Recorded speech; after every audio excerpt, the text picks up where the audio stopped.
Jesus.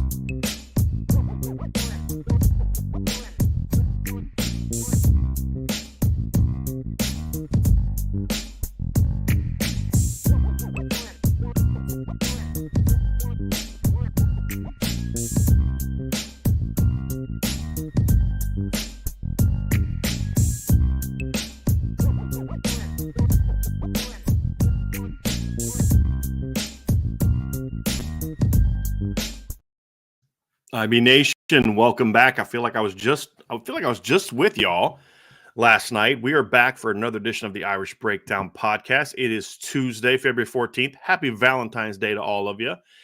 Hope you guys are having a great day. I'm a little nervous, guys. I'm going to be honest with you because my wife's not listening right now, so I can say this. I ordered a giant bouquet of flowers for my wife today. She loves flowers. I'm not doing that lame, just send flowers. My wife loves getting flowers. So gonna get her some flowers, and I'm just hoping that they don't arrive during the show because my dog's gonna go nuts because my wife's not home.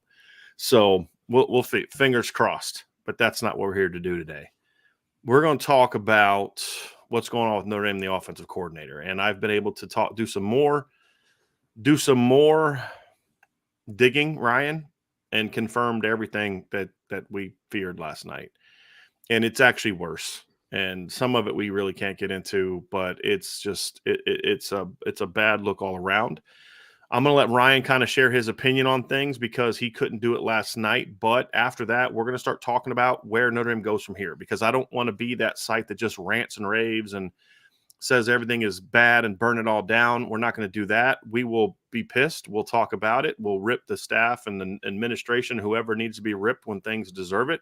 But we also want to be proactive and talk about, okay, where do they go from here? So we'll talk a little bit about that today after Ryan's able to kind of share his thoughts. But I wanted to give him a chance to just kind of share his feelings because, Ryan, I know you're frustrated, man. So, when I told you last night what was happening and everything going on and share with you the intel I had, just let the people know how you feel about all this, man. I mean, I think the word I used last night when we talked about it, Brian, was demoralized. Like, that's how I felt, man. I mean, it was – I remember when we first talked about it last night, about what was going on. I honestly didn't have really words for it, man. I was in one of those moods where I'm just like, this stinks. I need to just sit back and just collect all my thoughts, put a couple thoughts out there on the message board at boards.irishbreakdown.com and on Twitter, and then I'm just like, I'm done for the night, man. Like, I don't need to talk about this. I don't know how to – adequately portray my emotions during that. So I honestly was hoping that I was going to wake up this morning in a better mood, oh, okay. Ready to conquer the day. Exactly. Yeah. Maybe I overreacted a little bit last night, right? I mean, I woke up and I felt exactly the same, maybe worse about everything, and then I talked to my wife, Caitlin, about it this morning. I'm just like, especially hearing it out loud is even worse in my opinion. I mean, so where do we begin? I mean, first and foremost, I do believe that Andy Ludwig was a great candidate for the job, right? I mean, we talk about that. So, yes, there were some emotions on my part because he was one of the guys that me and you, Brian, we looked at in the beginning. We're like, that guy makes a lot of sense for what Notre Dame needs, right? He's a guy that's been in the Midwest at Wisconsin at one point, right? He's a guy that's been successful at every stop he's been at.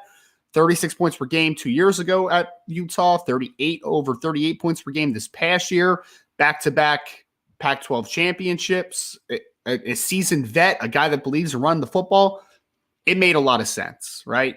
So when you hear that the coaching staff had zeroed in, and it seemed like it was like a foregone conclusion a couple days ago that, like, unless barring something crazy happens, that he's going to be the offense coordinator at Notre Dame more than likely, right? Like that's the vibe that it felt like. Obviously, pen was not to paper. Decision had not been fully made, but that's what it felt like. And then that happens last night where you're like, Marcus Freeman and the staff clearly saw Andy Ludwig as their guy, right? Like that was their guy. That was the guy that they honed in on, they zeroed in on. That was the guy that they thought could take them to the next level offensively. And if we were in a situation where Andy Ludwig's like, you know what? I've been at Utah. I love it in Salt Lake City, whatever it is, right? Like I want to stay there. I love the coaching staff. If that was the whole reasoning for not leaving, I would have been like, okay, that stinks, But at least it's not Marcus Freeman's fault, right? At least it's not the staff's fault. At least it's not the administration's fault, all that good stuff. Then you find out that it's money driven, right? The whole buyout issue. And I hate it so much because now I'm seeing on Twitter all over the place, Notre Dame is a poverty program. Notre Dame needs the Big Ten money. I'm like, that is so stupid. It's so dumb. Notre Dame has never and will never be short on cash if they choose to use it, right? They'll never be short on cash. This was a failure by the administration, in my opinion, to not support your coach, because this buyout wasn't a hidden fact behind the scenes, right? Like, you knew that this was going to be a conversation that you had to have, and that you had to figure out if this was your guy. It wasn't like this just came up and bit you last minute. Like, oh man, he has a buyout. Wow, who would have thought that he would have a buyout, right? They knew this. And this was a failure for the administration not to back up their coach, not to back up their staff, because we've talked about it a ton. Notre Dame doesn't play the NIL game, right? The improper benefit game. And I'm all for that, man. I'm all for it. But if you're not going to allocate money in those ways, you have to allocate money to help the program in other facets. And for whatever reason, you felt that the keeping of the buck was more important than helping to take the program to the next level. That's what they told me with this type of move. So now I'm looking at Marcus Freeman. I'm like, Brian, I mean, I put it on Twitter last night. I truly believe it. Is there going to be enough backing to see how good Marcus Freeman could really be at Notre Dame? Because we know that the NIL battle from the recruiting side is going to cost you to lose some battles. It's going to happen, right? There's going to be some kids that just want the NIL money. It's going to happen that way. Fine. If you're not going to win that battle then, but you better win the development battle. You better get guys in there that can take those, high upside Boubacar Traore's and Armel Mukams and get them to the next level, to get those quarterbacks to the next level, to get your team to the next level, because that's the only way that you're going to push for championships. And I think people miss the point of this a little bit, because I saw it on the message board this morning. I saw it on Twitter last night and this morning as well. People think that my criticism or others' criticism is saying no other offensive coordinator was out there, right? It was just Andy Ludwig. And that's not the case, folks. And we'll talk about some guys today where if Notre Dame still has a chance to get a really good offensive coordinator, that's not the point. The point is that there's a failure here from a cohesive perspective between the staff and the administration.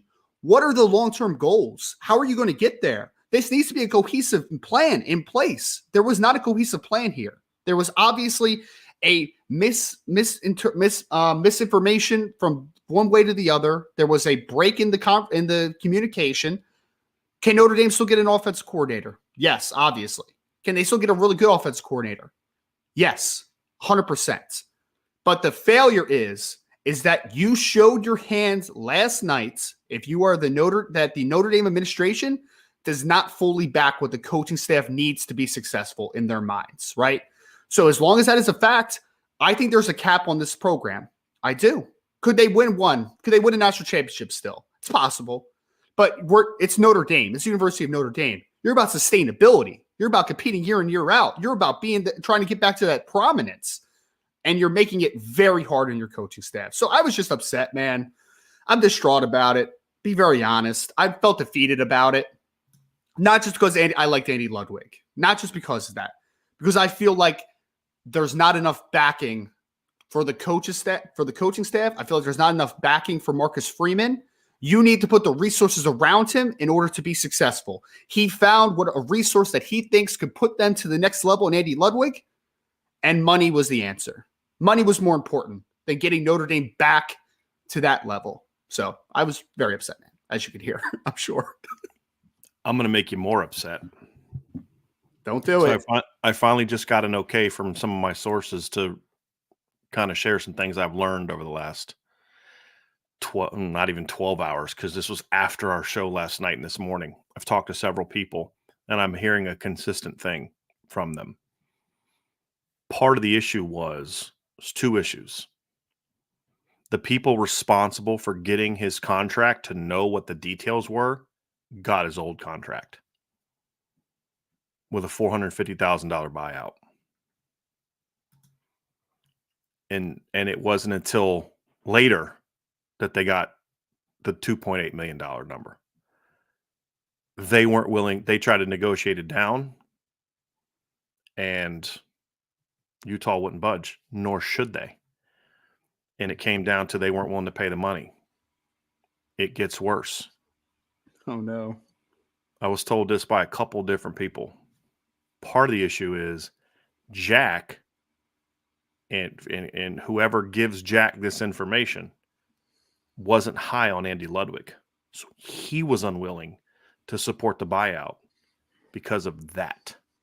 He wasn't willing to support the head football coach because he didn't think that this was a coach worth spending that money on.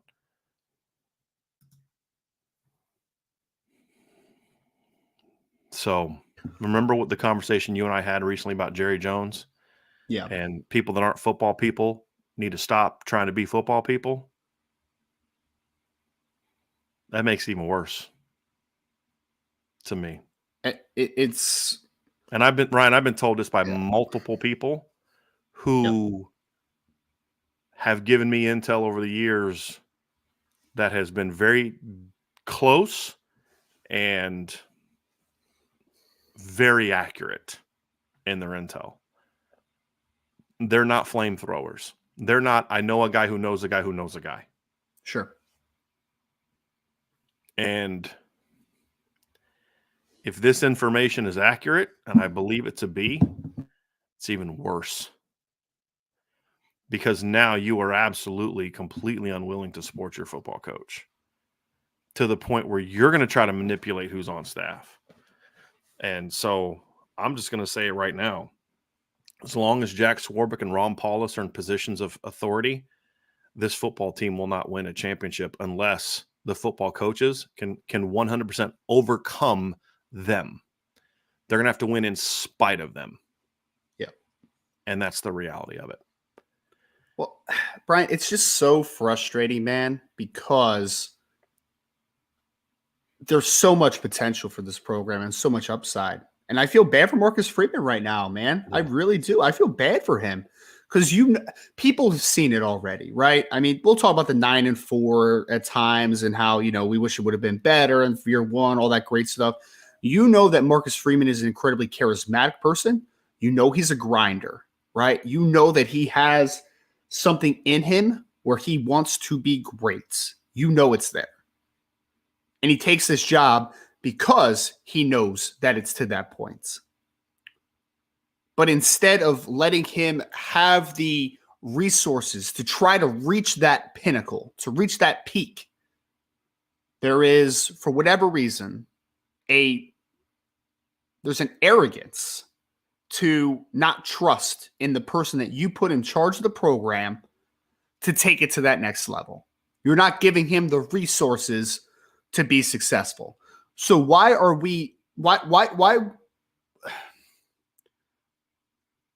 it's just so disheartening. It really is. I mean, there's no other way I could phrase it, man. Like, I look at this and I'm just like, this was a failure on so many different accounts. And again, this isn't the end of the world. I'm not saying it's the end of the world because people, I think, take this a little too far where they say like, oh, you're being such a Debbie Downer. You're this, you're that. This is just frustration. As a person who supports this program, not only as just a journalist and on the media side of things, right? I grew up loving this program and have since I could, since I can't remember a time where I wasn't a Notre Dame fan. Can't remember it, right? And I came after the golden era of Notre Dame football. I was born in 1991. 90s were pretty much the best that I've seen of Notre Dame football up to the last couple years of Brian Kelly, winning 10 plus games a year, right? And if you're trying to elicit change, this isn't going to allow it. Because we talked about it, folks, right? I'm the recruiting guy, right? Notre Dame's not going to give out those 5-figure contracts, those 6-figure contracts. Sometimes 6 figures are what some of these players are getting on the NIL side of things, right? And that's fine. That's all well and good. And I support that, actually. But if you're not going to put the money into that avenue to help your program, then you have to put it somewhere. Where is your advantage?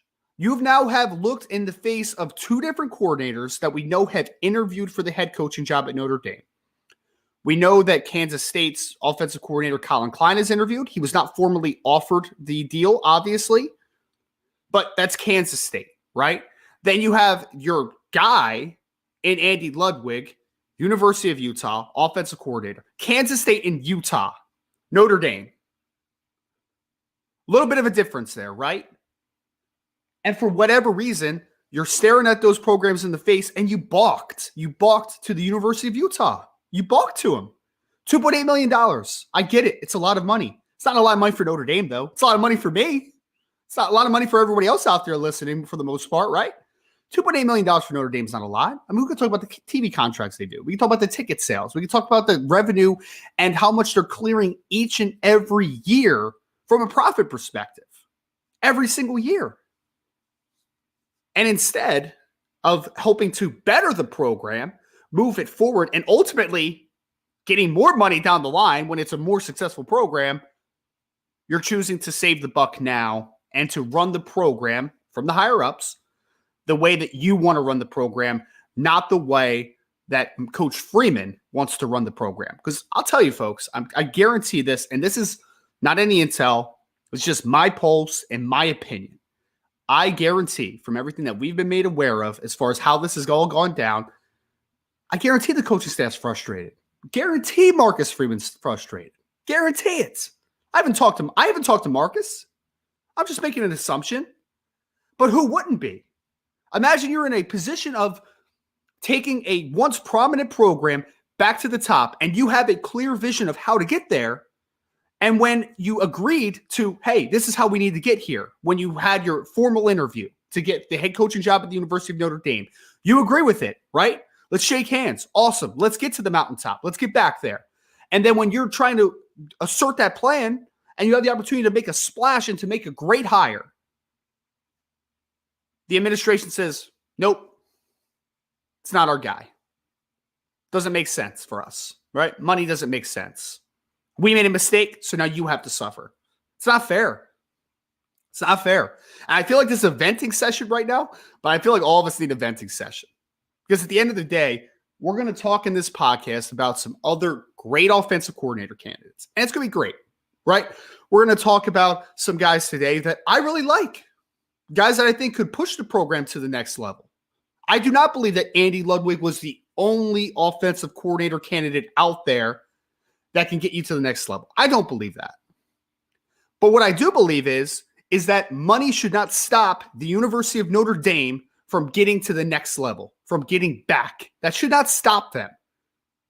I don't want to see this Big Ten money. I don't want to see this poverty program stuff. We know what the brand that Notre Dame is. We're all Notre Dame fans here, right? We all know what the brand that they have. Money's not an issue at Notre Dame. It's not an issue. It's never been an issue. And instead of trying to fight back to that prominence and showing that you were open to helping this young coach who has a lot of dreams and a lot of expectations for himself, for his players, for his coaches around him, instead of trying to get it to that next level and helping him, you are jeopardizing his vision. You are stunting his growth. You are putting a cap on the ceiling for how good Notre Dame can be. You are telling me that 10 wins is good enough. You're telling me that 11 is good enough. You're telling me that fighting for a playoff spot but not being good enough to win a national championship is good enough. That's what you're saying. Whether you want to admit it or not, what the administration is doing right now is putting a cap on how good this program can be. It is. And it's frustrating. It's disheartening. I don't get it. I don't get it. I can't fathom it. I can't fathom it. It's frustrating, man. And last night, I didn't have words. This morning, I was frustrated. I got some words before the show because, thinking about it all day. What are the emotions? And then Brian comes on here and tells me those last bits of information. And that just sets me over the top, man. That just sets, I think, both of us over the top because we're already frustrated. Look, guys, I've never seen a national championship in Notre Dame. I've never seen one. But I still understand the expectations here, right? I grew up off of the stories of what made Notre Dame great. And all the recruits out there and all the fans that are my age or younger, we're living off of what was happening in the golden era before we were even born. And instead of fighting to get back to that prominence, because I hate to tell you, and I agree, I believe this 1,000,000,000%, over 100%. I believe this wholeheartedly. If Notre Dame wanted to, they could get back. They could get back. I believe that. With Marcus Freeman in place, with the grinders that I think are on this coaching staff from a recruiting perspective, with what I think Marcus Freeman can accomplish and what his vision is, if there is a backing behind him, enough resources in place, he can get there, in my opinion. He can. But for whatever reason, not everybody's on the same page. And it's counterproductive. It stunts growth. It puts caps on a program. So I fully let everybody out there, and I put this on the board last night, vent today. Vent last night, vent today, and then we'll start having a more, calmed conversation on what the next step is. Because the show will go on. There will be a next step. We'll talk about a lot of great candidates. Awesome. We'll talk about it. But at the end of the day, you're allowed to be frustrated about this. You're allowed to be frustrated because it's not about Andy Ludwig. It's not about Andy Ludwig. I loved Andy Ludwig as a target, as a candidate for the offensive coordinator job. Everybody knows that. I know a lot of people did as well. I know some people, though, that weren't incredibly inspired by Andy Ludwig, and that's fine. We have a difference of opinion, right? But at the end of the day, the reason that you didn't have Andy Ludwig was not a difference of opinion. It wasn't a good fit. It wasn't about Andy just wanted to stay in Utah. It wasn't a clear fit in the room, in the quarterback, conversation. Like, none of that stuff was the thing that stopped Andy Ludwig from coming to Notre Dame. It was stuff behind the scenes. It was miscommunication. It was money. It was a direction that you didn't want to go in. How am I supposed to feel about that? Am I supposed to feel like, oh, okay, sure. Yeah, no, it's okay. Next step. No, you're allowed to be frustrated. Be frustrated, man. Stop. Don't let anybody tell you can't be frustrated. You're allowed to be frustrated on this, right? Because I think Marcus Freeman's frustrated. I think that the recruits are going to be frustrated. I think everyone's going to be frustrated with this. Can they recover? Sure. You can recover. You can still get a good offensive coordinator. But at the end of the day, you put yourself a little behind the 8 ball. So I see a lot of people want to vent. There's a lot of super chats in here. So let's first bring us the super chats, man. Let's have this about us, right? Everybody needs a good venting session, especially on Valentine's Day, I guess. I don't know. That sounds funny to me, but yeah. Let's do some super chats, man. Let's let everybody vent in here, and then we'll get into some offensive coordinator hires. Don't worry about that, my friends. We had a nice super chat from Thistlemore Pottery. Thank you so much for the super chat. Whose decision was this? Was it Jack's? Father Jenkins?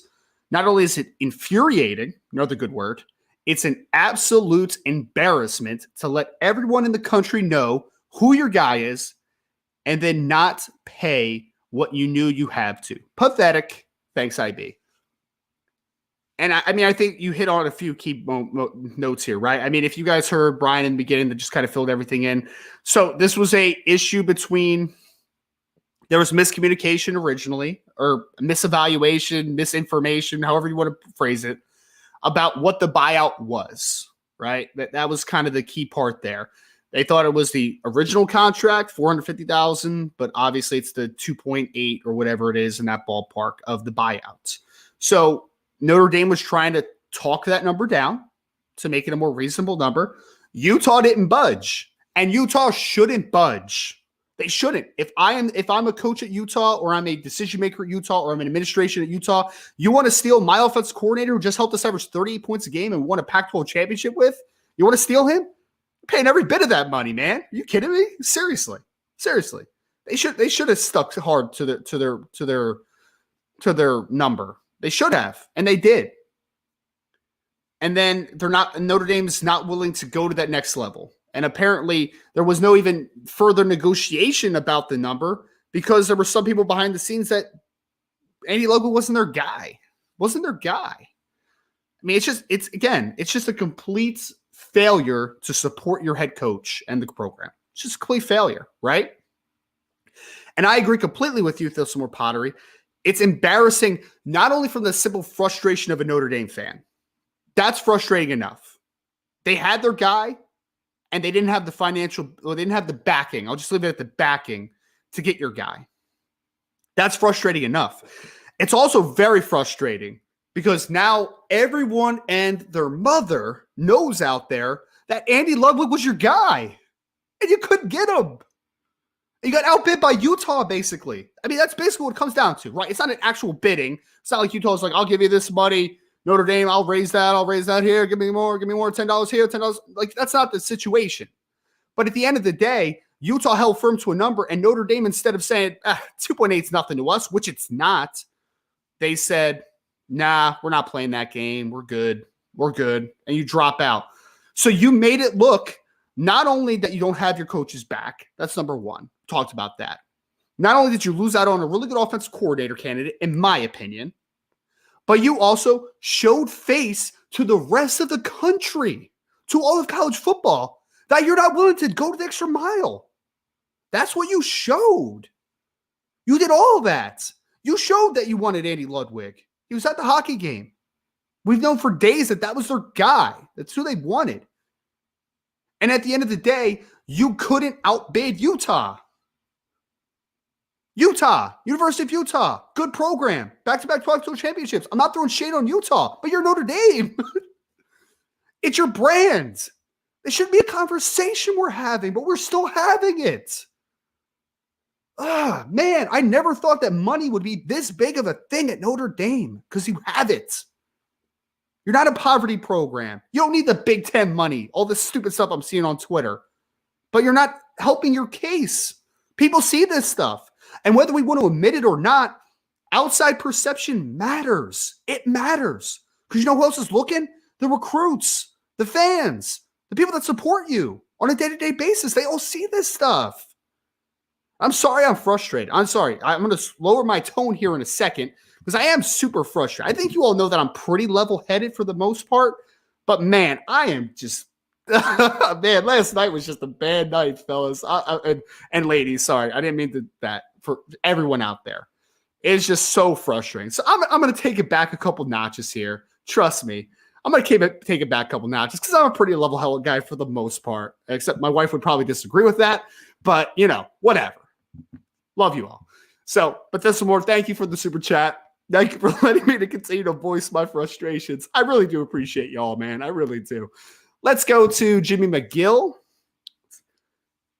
Jamie says, first choice, fix it with Ludwig. Second, find experienced offensive coordinator. Would Sherrone Moore be intriguing or even an option? Who is your radar now besides Parker? And Jimmy, I really want to thank you for the super chat a ton. Trust me, the rest of the show, as soon as Brian gets back, we're going to talk about some of the candidates because me and Brian were kind of talking it out this morning. Well, maybe we talked about it for a few weeks, but it does open an interesting possibility for offensive coordinator in the sense that you do not have an offensive line coach and you do not have an offensive coordinator quarterback coach right now. So before we were talking about how the offensive coordinator could fit at Notre Dame, and it had to be a quarterback coach, right? Because you had to replace the quarterback coach and offensive coordinator with one person. So unless you were going to retool the staff a little bit and, move around some guys, it was ultimately going to be a quarterback coach that had to be the offensive coordinator. Now that you don't have Harry Hiestand, you do have some different options. I know you mentioned Sherrone Moore, who's the University of Michigan offensive coordinator. They've won back-to-back Joe Moore Award winners, obviously, on the offensive line. He's a tremendous coach. But you really have the opportunity now. It doesn't have to necessarily just be a offensive coordinator who has a quarterback coaching background. It can be an offensive line coach, for instance. Is that the best way to go? We'll talk about it because we did have some candidates that we're going to talk about that have quarterback coaching backgrounds. We have some that have offensive line, coaching backgrounds. We do not have Sherrone Moore, as one of the people that we're going to talk about today because it's just a really big jump, right? I think Sherrone Moore is a fantastic offensive line coach. Fantastic. I mean, the proof's in the pudding, right? Like you look at his resume and you're like, incredible job he's done at Michigan the last 2 years. But he's never called an offense, right? So it's tough, especially transitioning and continuing, the development of offensive line at what still is O-line U at Notre Dame. it's a lot to also have to be a first-time offensive coordinator. So we'll talk about some of those names, and we'll also talk about Jared Parker. We will, because Jared Parker is a real candidate. He is. But Jimmy, thank you for the super chat. Make sure to tune into the rest of the show because we will for sure get into a lot of candidates here. No doubt about it. We had another super chat from Joe Papiti. Thank you for the super chat, Joe. I was with you guys deep into the night. Not me, Joe. Woke up angry. Just kidding. Woke up angry. I just think that what Marcus Freeman was told was that this is our program. You just stand on the sidelines and coach. We will tell you who to hire. I mean, and Joe, that's how it feels right now. Like you hit it spot on. That's how it feels. That's not how it should be. And I guarantee that wasn't the conversation that Marcus Freeman has had, and especially had when he first got the job. Offensive head coaches need to have the opportunity to go their direction, to put their imprint on this program. So when Marcus Freeman's interviewing for the head coaching job at Notre Dame, I'm sure he didn't sit in the background and it's like, no, you tell me what to do. I'm just going to coach. I'm going to do the best with what you give me. No, that's not the conversation that happens in those type of situations. That's never the conversation that happens. He has a plan. He puts his plan down and says, this is what I need. This is how I'm going to get there. These are my end goals. And Notre Dame either signs off on it and says, fantastic, we love it, you're our guy. Or they say, nope, sorry, you're not the right guy for this job. Obviously, and this isn't intel, this is just how those things work. Marcus Freeman clearly had an understanding that, hey man, I can get here with this program. This program believes in me. But I agree with you, Joe. This latest action tells me the complete opposite. You can't tell me you back Marcus Freeman. You can't tell me you have his full backing. You can't tell me that. You can't. Because you just didn't. You literally just did not have his back in this past situation. So that's certainly how it feels. I like how you phrased it. Marcus Freeman was told that this is our program. Not our as in everyone's, administration's program. You just stand on the sideline and coach. We will tell you who to hire. I'd be lying if I said that that's not how it felt right now. That's how it feels. And you have a young, dynamic head coach who's charismatic and people believe in. I talk to recruits every day. Even ones that don't choose Notre Dame believe in Marcus Freeman. Maybe Notre Dame wasn't a great fit for them as student athletes, but everyone believes in Marcus Freeman, except for the administration. It's where we are. But thank you so much for the super chat, Joe. I completely understand it, man. Frustration, to say the least. From Charlie Weiss's last belt loop. What's up, Charlie? Charlie, you just got married this past weekend, right? Congratulations again. Coach, sorry for last night. Ryan, good seeing you. Good seeing you, sir. And seriously, I want to thank everybody real quick. Because I know I'm a little sarcastic at times. I know I'm tough to deal with at times. Trust me. My wife tells me every day. I'm a little tough to deal with sometimes. But I appreciate you all. Because I didn't get a chance to vent yet. I tried venting about my wife this morning. She's just like, okay, honey, this sounds good. Yeah. Oh, yeah, that stinks. Yeah, sure. You all let me vent. We let you vent. And we love this program, right? So thank you all. Thank you all. Seriously. No shade, no BS. Thank you, Charlie. Thank everybody out there for letting us all get this off our chests because it needs to be said. A lot of this needs to be said. From Sean Kelly, super chat. Sean, thank you so much. Why would they not want a free coach? I mean, it just makes no sense. They could get $2.8 million in donations, basically making it free. It makes no sense. And Sean, that's one of the big frustrations of the whole situation, man. That's one of the big frustrations. People say like, oh, 2.8 is a lot of money. Yeah, you're right. $2.8 million is a lot of money. It's a lot. But for Notre Dame, it's not. It's not. They could have made this happen. They could have made it. Whether it's from the program or it's from donors or whatever, man. They could have made it happen. Just point blank period. Go look at all the revenue that they make, all the memorabilia they sell, all the ticket prices, all that type of stuff. What a game day gets them a revenue. Like it's nuts, man. It's nuts. They could have made it happen. Money's not money's just an excuse for not letting it happen. It's just an excuse. It's not the actual reason. It's not that 2.8 was too much money for you. 2.8 wasn't too much money for you. You just didn't want to pay. You just didn't want to spend it. That's like me having $5 in my pocket. And I'm just like, nah, I don't want to give you the $5, even though I could easily afford it, right? It's just ridiculous, man. It's ridiculous. But thank you for the super chat, Sean. Brian, we're venting, man. I hear. I'm here. I'm on the phone with some different people and talking to sources about kind of where things stand and all that. And I'm watching people are like, preach, Ryan, vent, Ryan, amen, Ryan. So I don't know what you said, but it must have been fire, man. I had to take it back, man. At one point, I felt like I was almost shouting. I'm like, guys, I'm going to take it back. You know, they're like, no, you keep going, man. You keep going. So. I love the emotion. Yeah. So frustrating, man. So we'll finish, Ryan, if you don't mind, we'll kind of save the rest of these super chats for the mailbag part. I appreciate you getting to those, but I did want us to kind of get to sort of a what's next. So let me get that super chat down from here. Let's see here. All right. So, I mean, Ryan, do you have more you want to say? I don't want to cut off your rant because I know you're on a roll and I'm about that. I told you earlier I'd give you your chance to say what you needed to say. Nah, man. We're just reemphasizing some points through the super chats, right? Because I think there's a lot of frustration aspects to it. It's not just the simple fact of not having your coaches back. It's also some of the frustration of how this happened, where this came from, where it's going forward. Like there's just a lot of frustrating aspects to it. So and just the aspect about it of the position you've put your head coach in and the position you've put the next offensive coordinator in, because whoever they hire is going to look like, well, this was your runner up. This was the guy you had to settle on. He's no Andy Ludwig. And it's an unfair to do it the way that they did it. Just put your head coach and whoever the replacement is in such a bad light. And that's the asset. And you'll never hear Marcus Freeman say that. You know, one thing I've learned about Marcus Freeman covering him the last 2 years, even as a defensive coordinator, dude does not make excuses. It's not, well, this is why. This is what happened. And it's not our fault. I mean, we've talked about it before. He had all the excuses in the world this year to blame why they weren't as good as they should have been. And never did it. You know, and that's just not who he is. But you put him in a terrible spot here as an institution.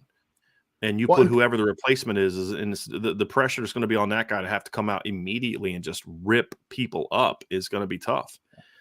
And that's the frustrating thing is and it's so unnecessary. Like, you know, I got a text from someone who I tremendously respect, and he was like, you can't pay $2+ million for a buyout. I was like, you know, fair. But the thing is if that's what you need to do though to win, then that's what you do. You know, I hope one lesson Notre Dame gets out of this is they better change how they negotiate contracts.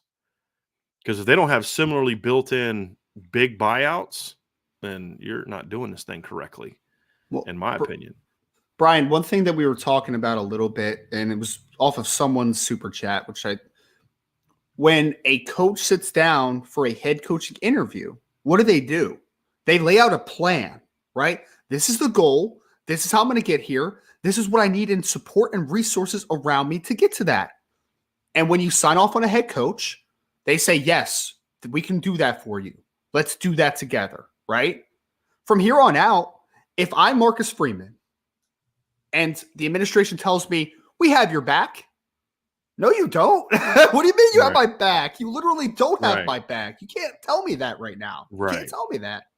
And that's the message you're sending to all your kids. You're not worth it. You're not worth us paying this buyout for us to give you the best possible coach we can get. And Notre Dame has this, and they've always had this. The reason they've never paid coaches is it's this stigma of we don't want to, you know, pay all this money for a football coach because we want to be considered an academic institution and all this kind of stuff. And I'm like, then just get rid of football. If you just want to be an academic institution, just get rid of football. But if you're going to have football, you're going to tell me if you could go out and hire the best professor in the country wanted to come to Notre Dame, but you had to meet this salary demand. You're telling me you're not going to make it? Well, probably they would, but you know what they would do? They would, you know, who's going to help pay for it? The football program. With the fact that 80,000 people show up and have a TV deal and a apparel deal and all that other kind of stuff. And you can't tell me, hey, we're not going to pay top dollar for coaches, but then tell me you're student athlete driven, you're student driven. Because the reason you're an excellent academic institution is because you've hired the best people that you believe that you can get that are out there to guide the academic process at Notre Dame, right? You don't have a bunch of mediocre teachers at Notre Dame, and that's how you became what you became. You went out and got the best. Why does it require you to not do that for the football program?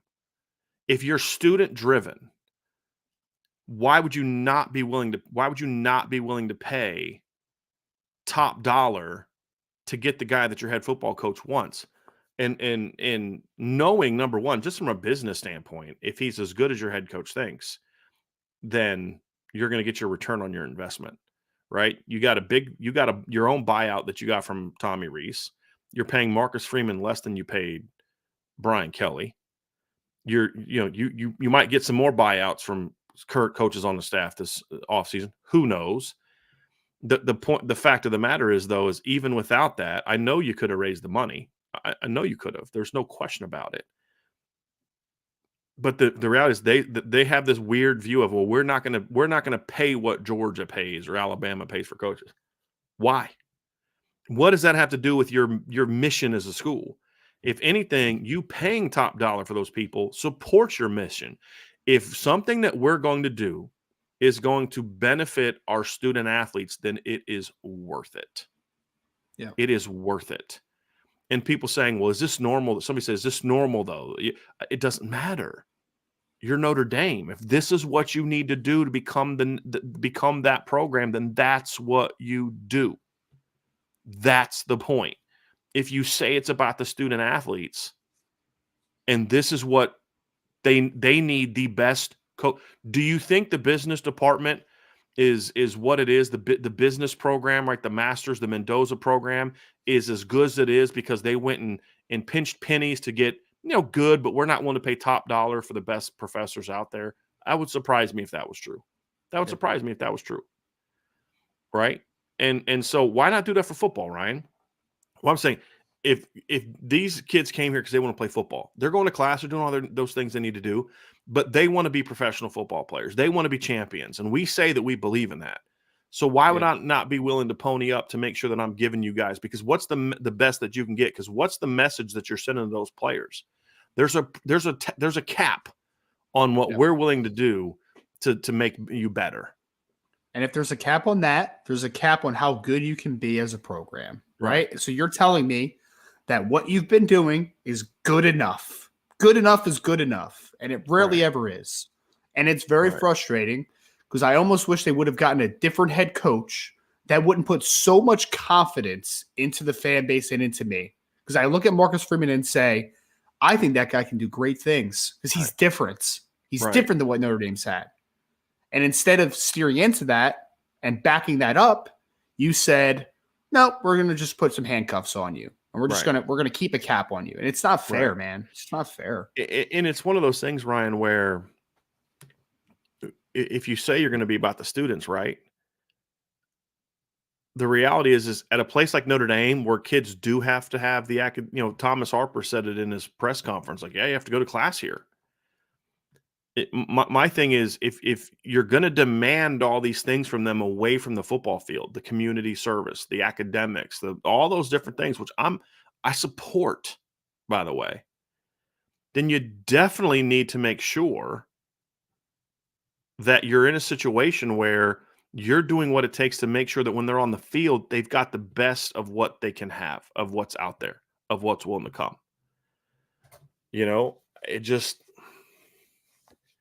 It's just one of those things where I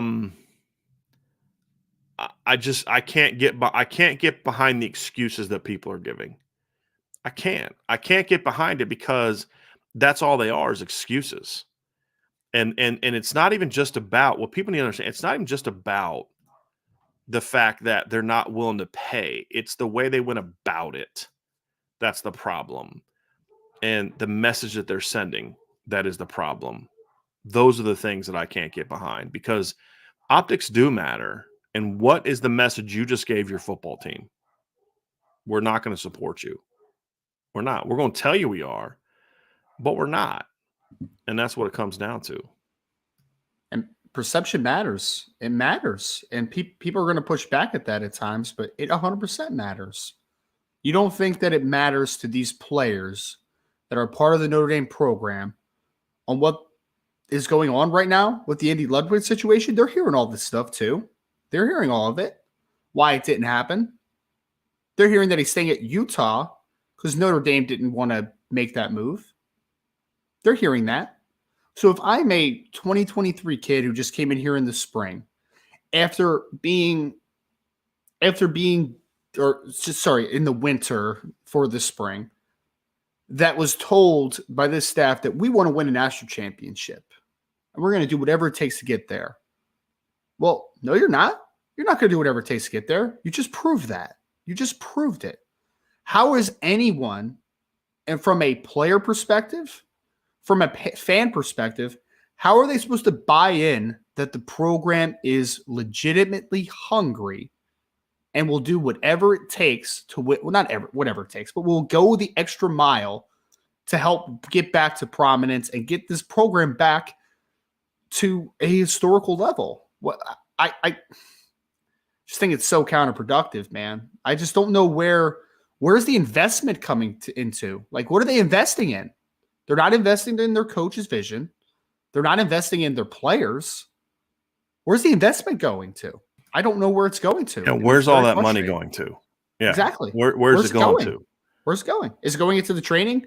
Is it going into recruiting? Is it going into coaching? I don't know where it's going. Where's it going? Because you could say, well, hey, they built they upgraded the stadium. They built a new indoor facility. But here's the thing. That's all money you went and raised to build those new projects. That's not money that's coming from what the players are doing, right? Yes. And that's the thing is like, yeah, it's the same thing, Ryan, is you're not doing what you need to do. We'll have plenty to talk about this. Yes. I do want to kind of get into where you go from here. The one thing as I said earlier, the one thing I've learned about Marcus Freeman is not there's two things I can say I learned about Marcus Freeman over the last 2 years, going back to, when I first started breaking him down at Cincinnati and then what he did at Notre Dame. He doesn't make excuses, and this is a guy that's kind of been on a career path that most coaches don't go on, because he's not someone who just takes things lying down. And I don't even mean that in a negative way. It's just like, look, there's nothing you're going to do that's going to keep me from where I'm going to get to. That's Marcus Freeman's mentality. If y'all want a bright spot today, that's it. It's that. He's going to make mistakes. He's still learning on the job. But the reality is this. He's going to fight. He's going to fight for these kids. He's going to fight for the program. He's going to do things he believes will help them win. That's why he went after Andy Ludwig. And that's what he's going to do next. And so whatever that is, whether that's bringing in an outside candidate at offensive coordinator that he still has faith in, because as we said at the beginning, Ryan, and this is where the optics don't matter. Remember when he gave a list of like 8 dudes? We were pretty much like, if you get any dude off this list, we're happy. We feel good about it. But the optics have changed that to a degree. Now, you can still go get a really good offensive coordinator that can take this program to the next level. No doubt. But the way you've gone about this now, the optics have put a very sour taste in people's mouth. So if you go get another coach off that list, and there's some coaches still under consideration that were on that original list that you and I put out, and I can say this in good faith now, I've been given the okay to say this, that list wasn't one we just came up with out of thin air. And I think you all catch my drift on that one, right? That wasn't me and Ryan being like, well, who do we like? There was some of that, and we put that list together, but then it got reformed a little bit by some things we were able to get from sources. And like Andy Ludwig was on that list, and other guys were on that list. And this is kind of where they're at. So the school may not support Marcus Freeman the way they need to, but Marcus Freeman's not going to stop fighting. That's the reality of it. Yep. And so he has already, look, as of last night, I talked to a source last night that was like, he's already moving on. Not that he didn't want Ludwig, but it's just like, that's what I got to do. You say no, okay, let me go do the next one. There was no sulking. There was no, there's other people in the football office that I've talked to that are a little pissed off today. But when I talk to sources close to the program and inside the program, they're like, dude, he's already locked in on what's next. Like, he's pissed about, I'm pissed about it, but like, that's the guy he wanted. There's no front in there. There's no spin in that one. But he's just so focused on moving forward that he's already grinding and working on what's next. And what I was also told is he never stopped contact with certain coaches he likes during this whole thing. Just smart, right? So even though the public perception is accurate that that's who he wanted, I think he handled it well on his end, and that's all he can control. And so to me, you want to know what the silver lining is for me today, Ryan. Somebody asked this last night, what's the silver lining? It's that you have a head coach he's not like his predecessor who used all these things about Notre Dame as excuses not to put in the work, right? The administration is not why Brian Kelly became such a good golfer during his tenure at Notre Dame, right? The administration is not the reason Brian Kelly kept Paul Long. I always get him. It's Paul Longo, correct? Is the strength coach, yes. as around as long as he did. It's not the administration's fault that they hired Brian Van Gorder and kept him on as long as they did. It's not the administration's fault that Brian Kelly would greet the team in January and then disappear for 2 months, that he didn't buy in, that he let the program go. That's on him, not the administration. Were there things the administration didn't do well? Yes, 100%. But they did not win because of the chef. Marcus Freeman will not be leaving Notre Dame someday and saying, well, we didn't win because we didn't have a team chef. No, he's going to say, I didn't get the job done, right? If that in fact happens, or he's going to leave a winner. But the fact is, he's not an excuse maker. He's not going to say, well, Notre Dame screwed me, so I got every excuse to go 8-4 next year. I can promise you from talking to people that know him a lot better than I do and you do, that's exactly who he is. And then from my interactions with him, I interviewed him last year, Ryan, and I tried to get some sort of excuses out of him because I wanted to kind of see how to respond. He wouldn't take the bait. And you could see it in his face because this was in his office, right? It's for the summer article that we put out. It's like, you could see it didn't even register in his head that I was giving him a chance to make an excuse. It just was like, nah, this is what we're going to do. And so I look at those things and it was about the roster and some stuff like that. And that's just kind of where he is. And so that's my saving grace today, Ryan, is that. And because that's how he is, that's what we're going to do next, is kind of say, okay, what's next? Where do you go from here? The reality is, Ryan, there's still an opportunity to go out there and get a really good football coach to complete this staff. Not just an offensive coordinator, but O-line, quarterbacks coach. And I would imagine the coordinator, if you're going to hire from outside, will be one of those two, right? If you promote from within, you need an O-line and a quarterbacks coach. Those are all aspects of it. So there'll be other hires that need to be made. But the reality is he is going to focus on kind of the what's next and getting a good football coach. And there are good football coaches to get. It will not take away from – Ryan, you and I have both said the number one guy we wanted was Ludwig. And I believe that to be true for Marcus Freeman. There's some other things that went on and all that, but I believe from my sources that he was the top guy. But as we also said at the beginning, it's not here's 1, 2, 3, 4, and they get worse and worse and worse as they go down. It is, these are good football coaches. I think that guy is the best fit for what we need now. It's not always just about he is the best coach. It's he is a guy that I believe is the best fit. But there's other guys that he views that way, and I think those are the things that we're gonna kind of get into. All right. So I think the first guy to talk about, Ryan, is the guy we've talked about before, and I talked to a source last night. I do believe Jason Candle from Toledo is also someone that's under consideration. He turned down the Miami job. I believe Miami hired the guy that used to be the receivers coach at West Virginia back in the day, Shannon. I'm trying to remember his last name, Ryan.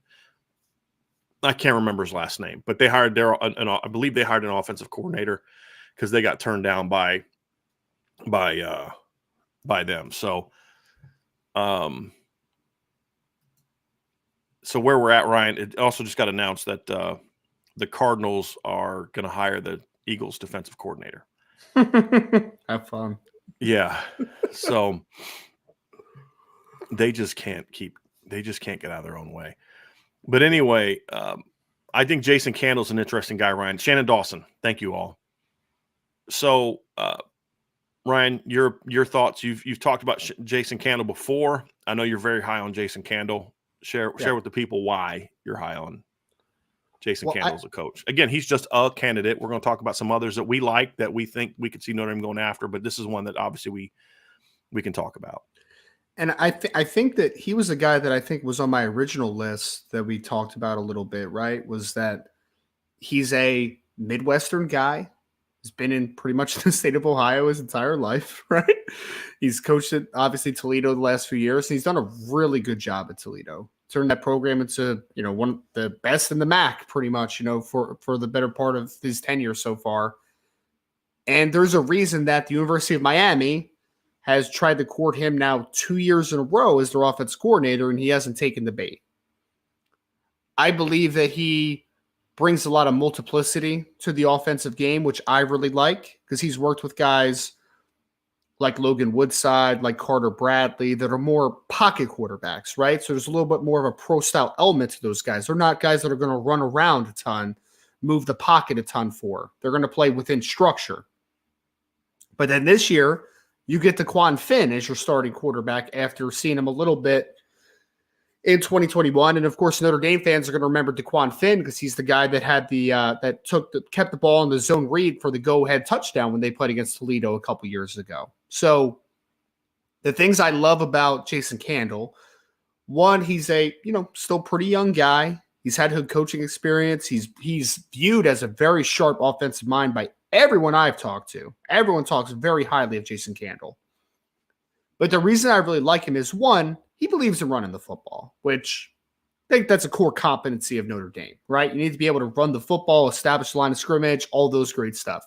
Toledo's done that. But it's been different throughout the years, right? There's been times where they didn't have a mobile quarterback. They had to really emphasize the run game in a different way. Daquan Finn adds a little bit of an element to that because now you have the read game, the quarterback run game off of what you do at Toledo. But no matter who the quarterback has been, no matter what the style has been, Jason Candle and his offensive staff have been able to accentuate those strengths. So whether it is more of a pro-style feel with a little bit more of pocket quarterbacks, whether it is more of a spread feel with a guy like Daquan Finn, he's a guy that has shown me in the course of his career so far that whoever he has at quarterback and at the skill positions, he can accentuate it and become a different type of play caller and a different offensive system. And anytime a guy can do that can jump from multiple schemes and multiple systems, you're a smart guy. Because it's easy for a guy, well, not easy, but it's easier for a guy to specialize in one system the entirety of his career and recruit just to that. That's all I ever do. But when you go from a Carter Bradley to a Daquan Finn, you can't run the same offense. It's not structurally going to look the same. So I believe that if Jason Candle is the guy that ultimately ends up with Notre Dame's job, he'll be able to look at Sam Hartman. He'll be able to look at the running back room. He'll be able to look at the skill position outside of running back. He'll be able to look at the offensive line. And I believe that he is the right guy to look at this system and say, that's what we need to do. Because I've shown that I can change for what is the best of my football team and what I can get the most out of them. So I'd like Jason Candle a ton because he's shown me that he's multiplicative with how he runs how he runs his offensive attack.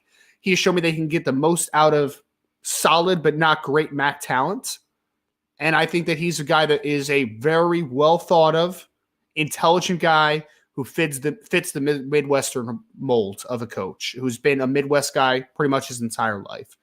So I think that he would be a very good hire for Notre Dame. I do.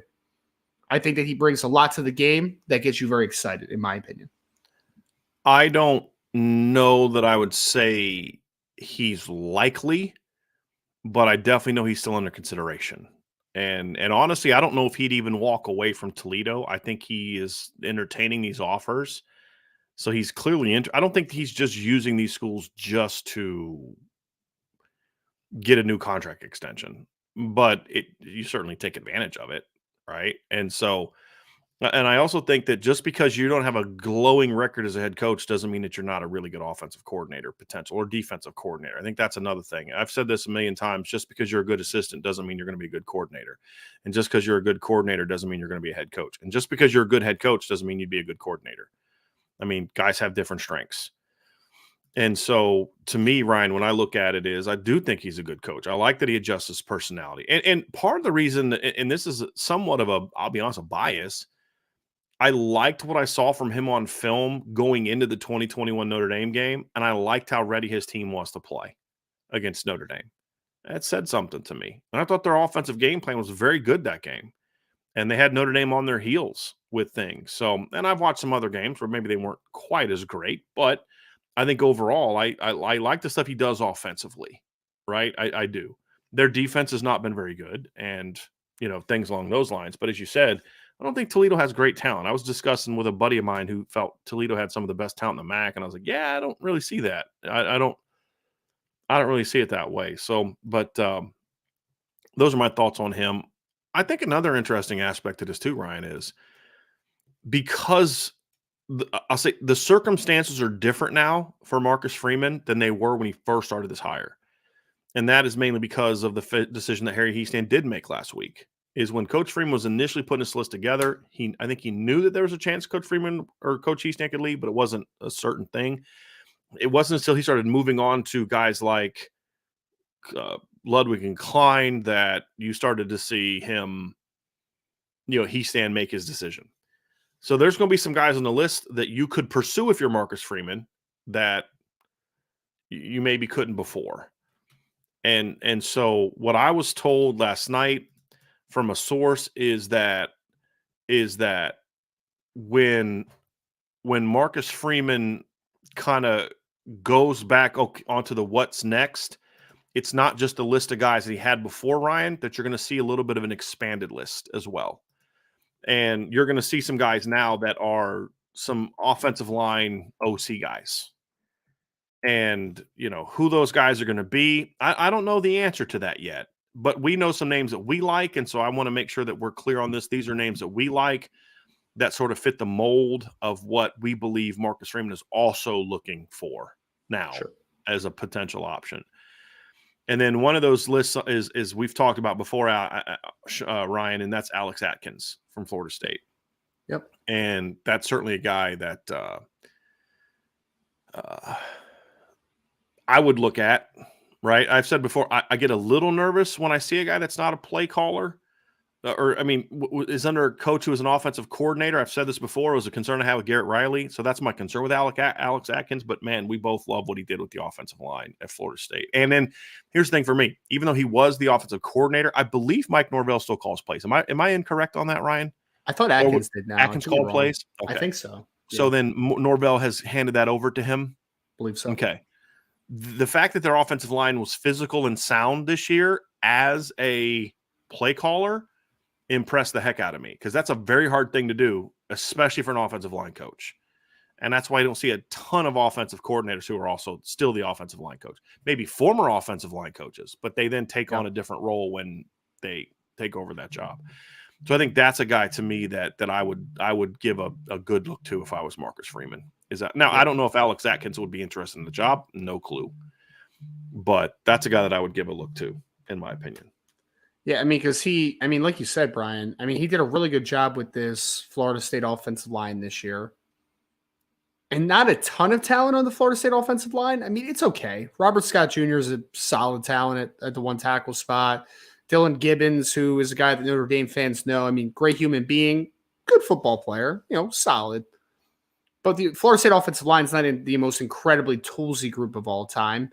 And, Alex Atkins walked into kind of a little bit of a dumpster fire offensively. When we're talking about offensive line play for sure, right? Like, I mean, there's always going to be some playmakers on Florida State, right? Like, you're always going to recruit some guys that can make stuff happen in space. But the offensive line there for a while was awful. It was terrible. And he rebuilt that unit into a good unit this year. Again, wasn't a great unit? No, but I also don't think that there was a ton of talent. Like, Dylan Gibbons is a good player. He's a solid, good football player. Robert Scott Jr. is a talented kid who's developing. But there's not a... Can I say one thing, Ryan, just to not to push back on that, but to ask you for clarity? Sure. When you say not a good line, are you referring to the talent or the play? Because I think that's two things, right? Like, and what I mean by that is, hey, we've talked about this with the Clemson lines, especially the 16 line. Wasn't a great line from a talent standpoint, but man, they were well coached and they played well. They just weren't talented. So which of those two, or maybe both? When you say it's a little both, a little bit of both. So you didn't think they were necessarily a really fundamentally sound line or well coached line? They definitely weren't well coached. And I mean, I just remember like guys like Dante Lucas started on that offensive line and stuff. And then I'm talking about this group.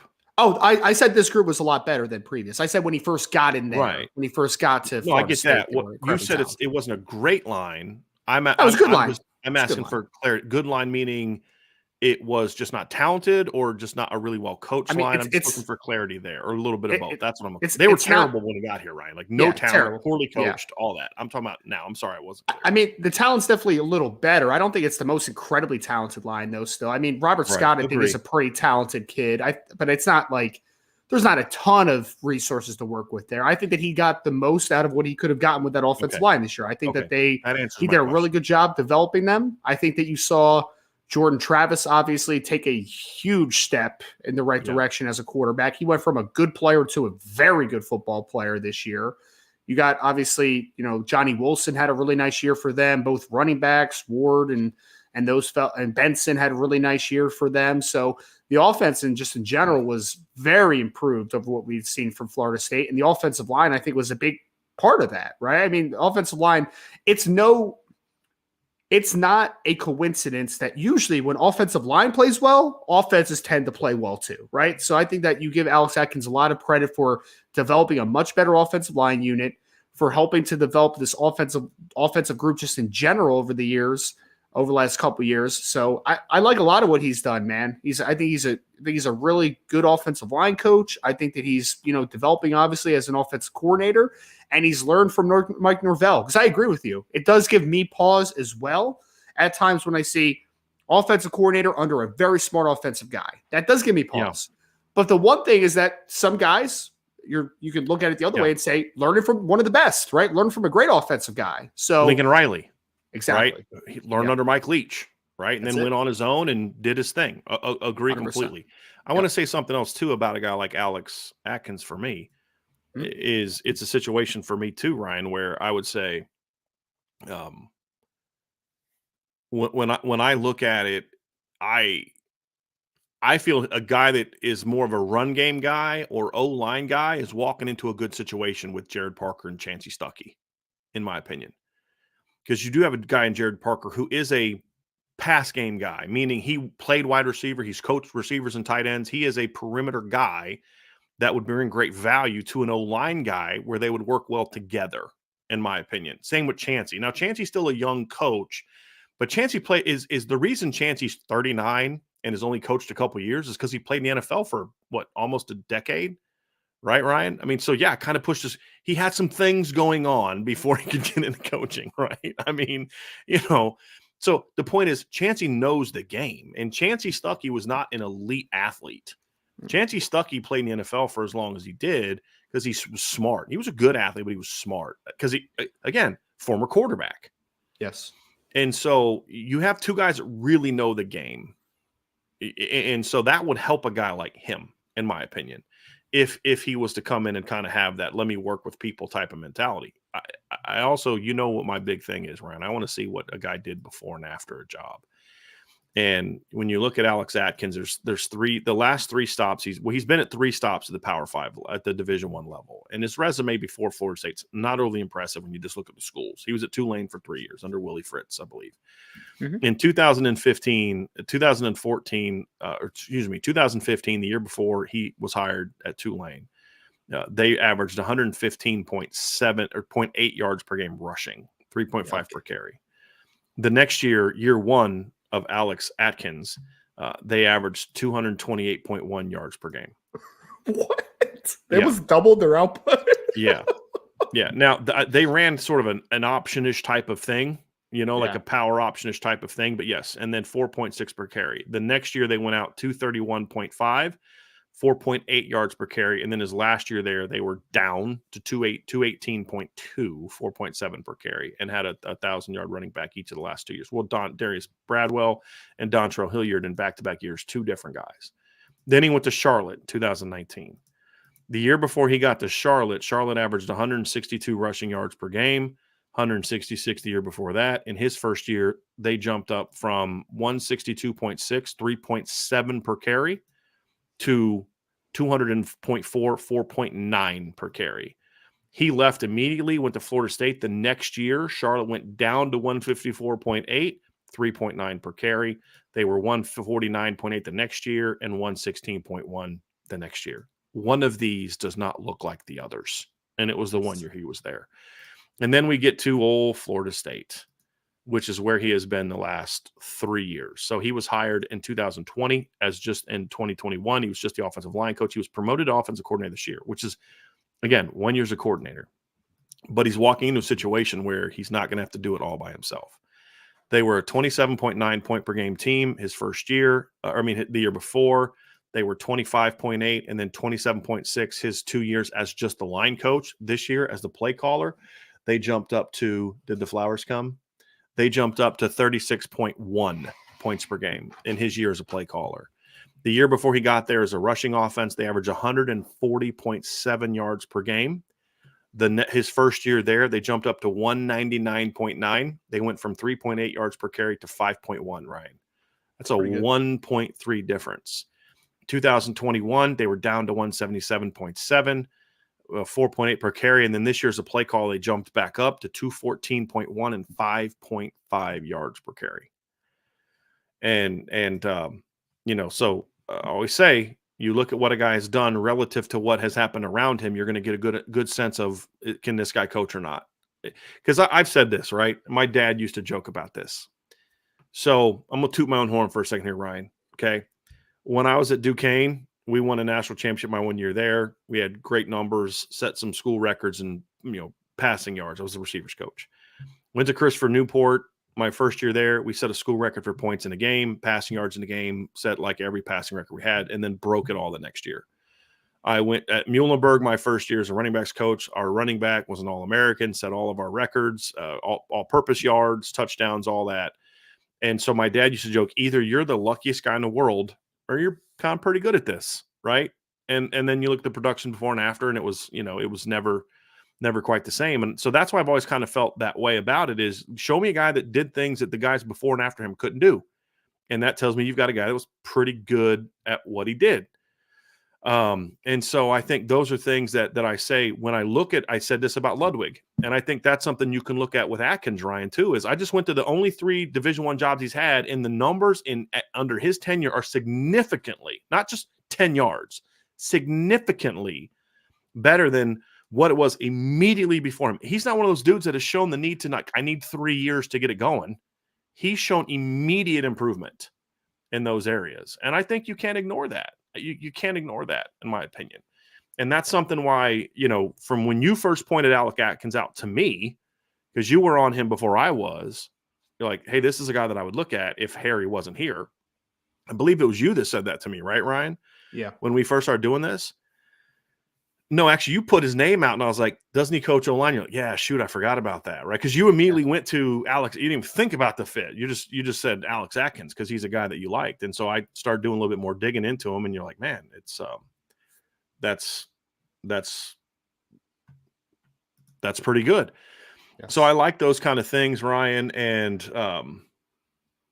He's impressed me. He's a guy, and again, I don't know if there's any connection there, or if this is definitely a guy that they're going to look at, but it's definitely a guy that I would look at. That's for darn sure. And I was told that they're going to add some O-line OCs to the mix in this whole thing, and so that's definitely a guy that I would go.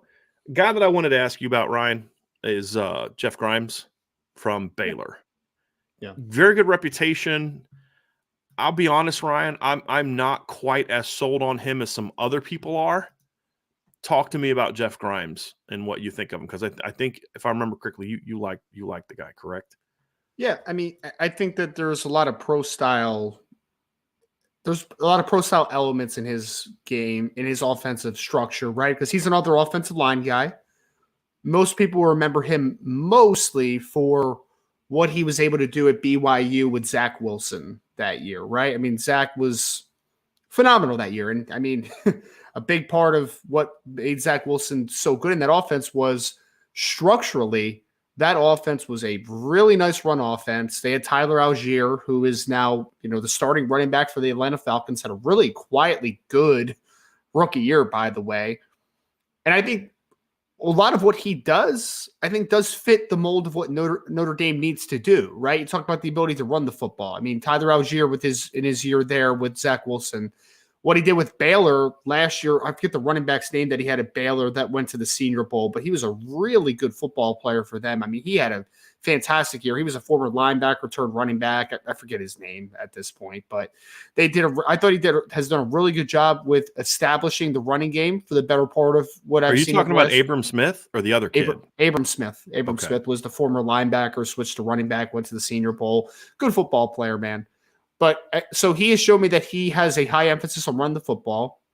Now, this year at Baylor was not nearly as good because I think Baylor was the easiest team ever this year, Brian, to predict as a team that's going to take a step back because they lost so much from the year before, man. Right. It's like you lost Tyquan Thornton, you lost Abram Smith, you lost a couple offensive linemen, you lost a lot of defenders. I mean, Terrell Bernard and all those dudes.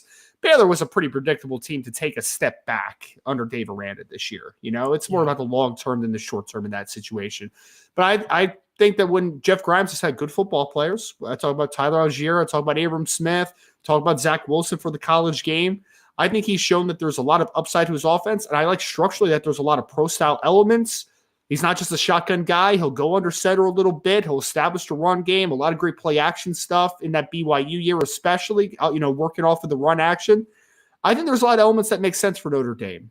And, would he be the top guy on my list? I'm not saying that. What I'm saying is, would I give him a deep look? I would give him a look, no doubt about it, because he is well-respected, and I do think that there's some elements that do parlay to what Notre Dame needs to do structurally that to be successful at the peak of what their program can be. I'll be honest, I never loved Baylor's offense, but I also feel they've been very limited by the quarterback position.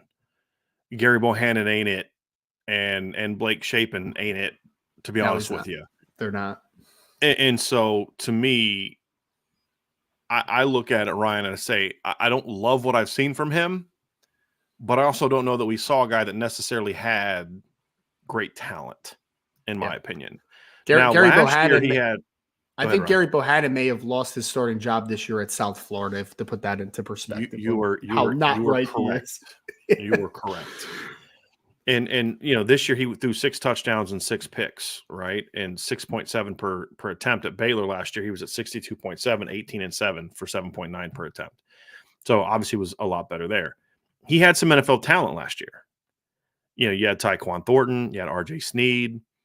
You and I talked about the Ivy League kid. What was his name? I know Estrada. Yes, yeah. The Ivy League kid. They had Abram Smith at running back. They also had Tresson Ebner, and I believe he got drafted too, didn't he? The number 2 back? I think he made the Bears roster, if I remember correctly. So I'm going to look and see if Tresson Ebner actually got drafted or not. I thought he was at least at the combine, right? I think he got drafted. He was like a 6th round pick, I think, or something like that. Yes, you are correct. 6th round pick, and so to me, Ryan, I look at it and I say, the year he had talent. They went to the Big 12 title game. Did pretty good. The interesting thing is Abram Smith's the one that didn't get drafted. He didn't. No, he hasn't stuck anywhere. Really good college running back. Yeah. Can I say Can I Go say one ahead. more thing about Grimes too, Brian, which I Sure. completely forgot, I skipped over. He's another offensive line coach. And I think when you look Right. at what he did at BYU that 2020 season, everyone talked about Zach Wilson, but that offensive line that year was fantastic with Brady Christensen and all those Right. dudes. That was a really good offensive line. And I think Baylor has had a really good offensive line over the last 2 years. Yeah. There's been some Very well depletion as far as coached. their skill position, but like Connor Galvin, Jacob Gall, they've been a good offensive line the last 2 years. Right. Now, their run game at BYU kind of took off in the COVID year when they didn't really play anybody. That would be my only knock on this time at BYU is they just didn't really run the ball tremendously well. They did his last year, but that again, they were playing inferior opponents, in my opinion. So, that's kind of where I come from on it. Ryan is I just would have to do more due diligence, but I also don't know if I could say that he's had great talent to work with. To be honest with you, when he had some NFL players on his team, they were really good. They weren't super explosive, but I think they fit really well with what Marcus Freeman is looking to do. My concern is, 31.6 points per game doesn't excite me. They scored less than 30 points in each of their last 6 games. Yep.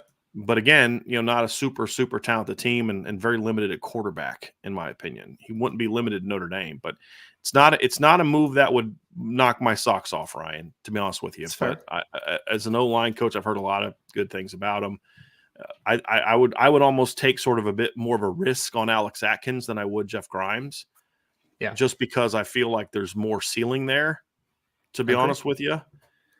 And Alex Atkins, I think, is a maybe a little bit better regional fit, maybe.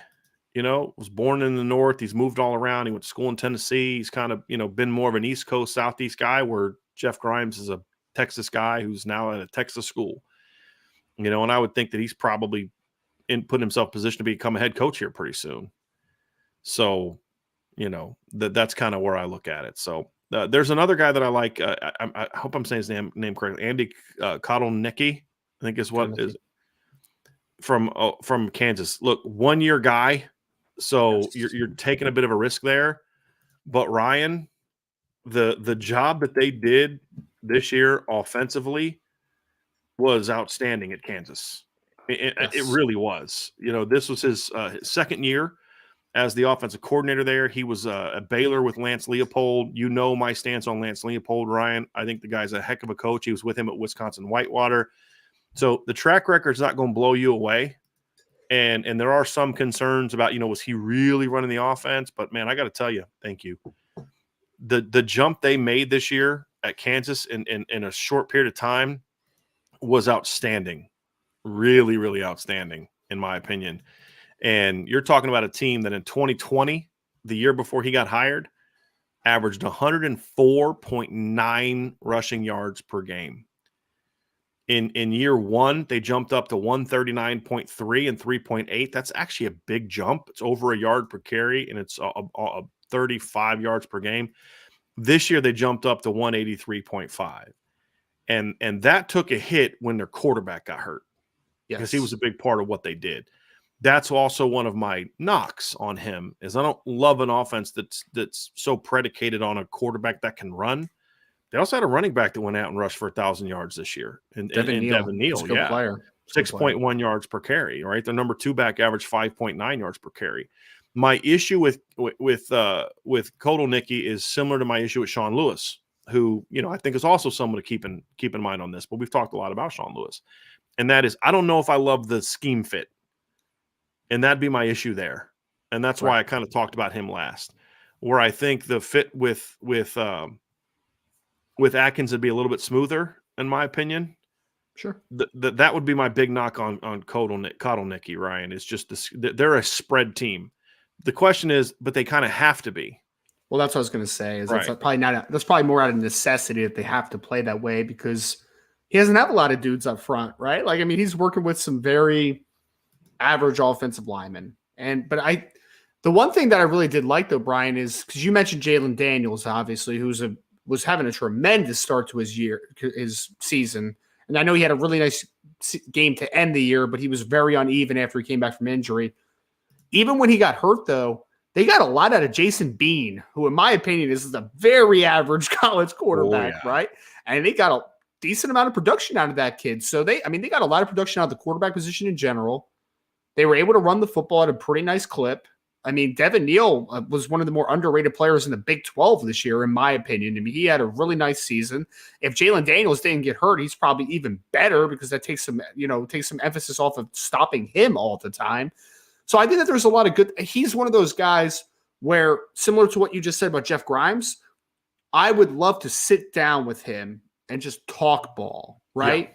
See if he's a pure spread guy or if, like, hey man, we just didn't have the dudes up front. We just didn't have it. We need to spread the field or else we weren't going to be successful, right? Because that's possible. Because he's an offensive line guy ultimately. So usually offensive line guys are not like that, right? Like they're not spread it out dudes. Usually they're like, hey, let's grind it out, and that wasn't him obviously this past year. So he's a guy that, again, doesn't have a ton of experience as an offensive play caller. And he's a guy that the scheme doesn't fit 100%. I agree with you. I don't think the scheme fits. It's very similar to Sean Lewis. But he's a guy that I would love to sit down and just say, hey, man, what do you believe in, right? What do you like to do offensively? I would love to talk to him about that stuff. Right. Yeah. So those are some guys, Ryan, to kind of look at as far as outside candidates. And look, there's an inside candidate that is part of this conversation too. And that is Jared Parker in some capacity. Now, I don't know whether that be as a co-coordinator with somebody else or if it's going to be as an offensive coordinator, but this is a name, Ryan, that you and I have talked about from the beginning. And so as I've done some digging on this, we're going to continue to try to learn more about him. Look, here's two realities of Jared Parker. Number one, everything I've heard about him from people at West Virginia and people at Notre Dame is really impressive. Number two, there's no way that hire is going to get made in a way that Notre Dame fans are going to accept. It's just, they're not. So he's going to be put in a situation where he's going to have to immediately have an impact if he is the guy. So again, he's a candidate. We've said from the beginning, I wrote in an article at the beginning, we talked on our initial podcast, Jared Parker is a guy that Notre Dame fans are going to have to have somewhat of a keep in mind. People talking about he's a leading candidate. People need to chill with that, right? He is a candidate. He's always been a candidate, but people need to kind of chill running into this chat with intel that they're getting from other sites. The reality is, guys, you've done that before and the intel's been wrong. Remember Byron Leftwich, remember Brian Johnson. Sean Lewis was the next guy. Yeah. So the reality is he's always been a candidate. He is a candidate now. Do I think there's a chance they go there? There is now. You know what I mean? And so from what I understand, one of the people that really wanted to get Andy Ludwig here was Jared Parker, from what I heard from the sources, because good coaches, guys that really know this, they want to work with other great coaches and learn from other great coaches, right? And so, that's why I spent time at Duke with David Cutcliffe. So when I look at this is a legitimate candidate. It's one that Notre Dame fans are not going to embrace, and I understand. I do. And it's only made worse by how this all went down with Andy Ludwig. Because if you hire internally, it's going to look really bad. It's going to look like you had to settle for this thing, and it's going to be bad optics. And there's only one thing that Marcus Freeman and Jared Parker and the rest of them are able to do, and that is come out September and light the scoreboard up. Yeah. Because the reality is Ryan, I'm not going to sit there and try to tell people, no, get on board. This is phenomenal. That's up to you to decide. I'm still learning a lot about Jared Parker, right? Like I said, I don't really have a relationship with Jared Parker. I don't know him. We haven't sat down and talked ball, right? Like I used to with one of the things that helped me get to learn about Chip Long when he was first got hired. Chip Long was willing to pick up the phone and call and talk ball if you were willing to talk ball with him. So I was able to pick his brain a lot, and I was really impressed by the things. I don't really know Jared Parker that well, but what I'm telling you is when I talk to people at West Virginia, I've said this before. I've said this when he was hired. I was told by a lot of people at West Virginia that was not his offense. That was Neil Brown's offense. Ryan, you've heard that from people in the industry as well, that Neil Brown's a tough guy to work for because you're going to do what he wants you to do. Coming from a former player as well. So yes. And so you have to be careful kind of looking at that, right? Dude was running somebody else's offense. I know a lot of people that think very highly of him. I've been told people, I'll be straight up, guys that are no longer in the program that I've talked to. What are your thoughts on Jared Parker? Oh, love that guy. Great coach, great teacher, really smart, all that kind of stuff. And be honest also, Tommy Rees did not want Jared Parker to be hired as tight ends coach. From what I understand, their relationship really took off because Tommy Rees had a lot of respect for his football mind. That's things that I've been told. And look, let's be real about this too. That's why Marcus Freeman brought him in, was to eventually have him be the offensive coordinator. I think what may happen because of this stuff with Ludwig is it just gets expedited a little bit. That's a potential option. But talking to some sources last night that are very close to this, that's a legitimate option. Jared Parker's a legitimate option. But so is there's still outside guys being considered. I'm telling you. Now, if Jared Parker gets named the offensive coordinator, does that mean what does that mean? It means that those guys just it wasn't going to work. And Marcus Freeman needs to get this done, and he's going to go with somebody he trusts. Because I can tell you right now, there's not a coach on the offensive staff or a coach out there that Marcus Freeman knows better or trusts more than Jared Parker. That may not be reason enough, but here's the other reason, Ryan, why Notre Dame fans are going to be very skeptical of this. Because this is stuff that Brian Kelly did all the time, right? And fair or not, until Jared Parker would go out there and show what he can do, Van Gorder, Quinn, that's what people are going to assume. And I get it. I'm not going to sit here and say, oh, no, people don't. I'm not going to say that. I'm just going to tell you that this is kind of where it could go. And the things that I've been told about Jared Parker, and I hope to learn more. And as I learn more, I promise you we'll talk about it on the show. But the things that I've heard from the minute this guy was hired, and even when we started hearing that he was potentially going to be hired, is things that I've heard from people outside the Notre Dame program is that this is a really smart football coach. And you know, there was an incident that happened with him that kind of derailed his career a little bit. And had that not happened, he'd be an offensive coordinator somewhere right now. And that's just the reality of it too. And so I'm trying to be fair about this, Ryan, because what we don't do here is we don't spin. We don't take the talking points from the school and spin it, right? And so I'm trying to be complimentary of Jared Parker in a way that doesn't come across as that. Sure. Because that's what we don't do here. I know what the optics are going to look like, and they're understandable optics, Ryan. But I don't think that's what this would be from what I have been told by others. It's like you punish a guy because of what the previous coach did. And I don't know if that's necessarily fair. But we're going to find out one way or the other if he makes the move. And I don't know if he's going to make the move. But I would ask that all of us try to be as open-minded as possible about this, and understanding that if Freeman does make this move, this was not his initial desire. He wanted someone to come in and work alongside of Jared Parker and Chancey Stuckey and those guys to be a part of it. And so to me, I think that we need to try our best to keep an open mind. Ryan, you and I have had this conversation, right? And we've said, look, the optics of this are really bad, really bad. Yep. And it's not a needle moving move from a perception standpoint at all. And the fact that Marcus Freeman did try to hire somebody else does matter. It backs it up, yeah. And so meaning that I believe in this guy, but maybe in a year, you know, I don't think Marcus necessarily thought Tommy was leaving after a year. I think this hire is made to eventually replace Tommy Rees. I do. I don't know that for a fact. I haven't been told that, but I believe that based on some things I have heard. I just think it's happening a little bit faster than maybe they would have anticipated. So we're going to do our best to be fair with Jared Parker, like we have been with every other candidate, and tell you the things we like and to tell you things we don't like. And one of the things I don't like is that he never has ran his offense before. He ran Neil Brown's offense for a couple of years.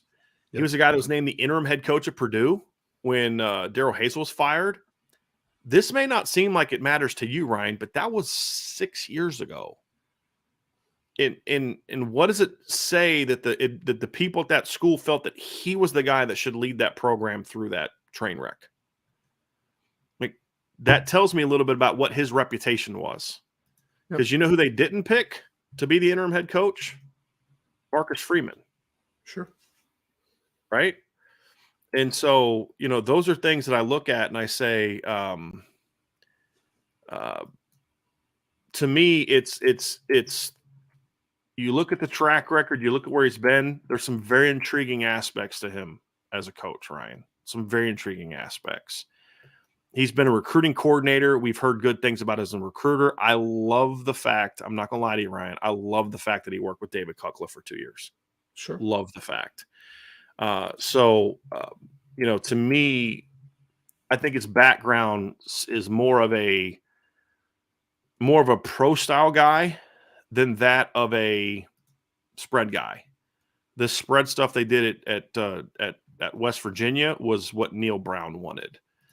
If you look at his track record, I do believe it's a little bit more pro stylish than anything else, in my opinion. I could be wrong, but that's what I think. I mean, he was with at Penn State. He was with their co-coordinators that year were Tyler Bowen and Ricky Rain.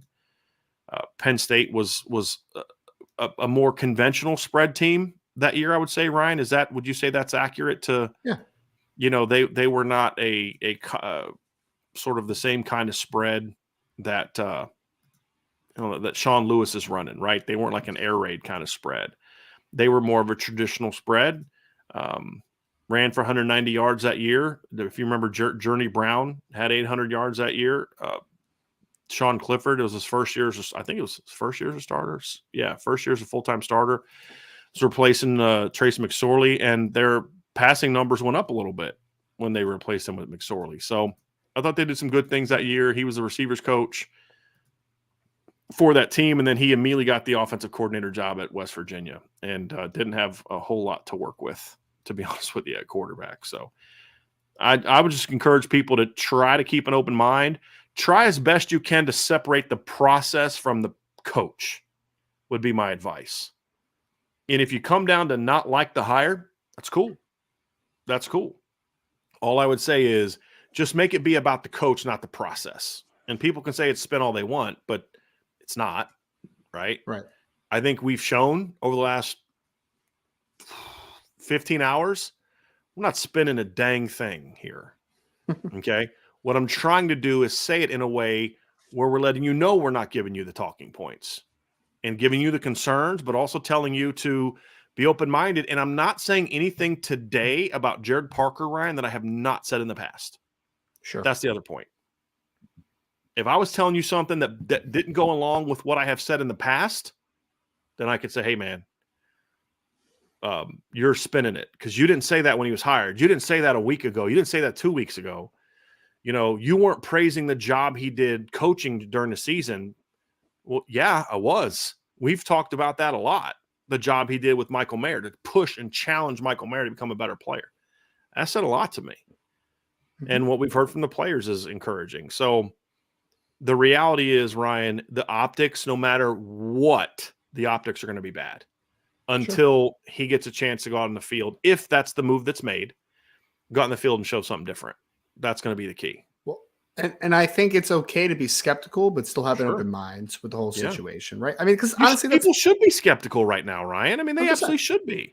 I mean, what are we going to say? Well, no, really, this is the guy Freeman wanted all along, but he was forced to go over here because they didn't want to support an inside guy, blah, blah, blah, blah, blah. Right.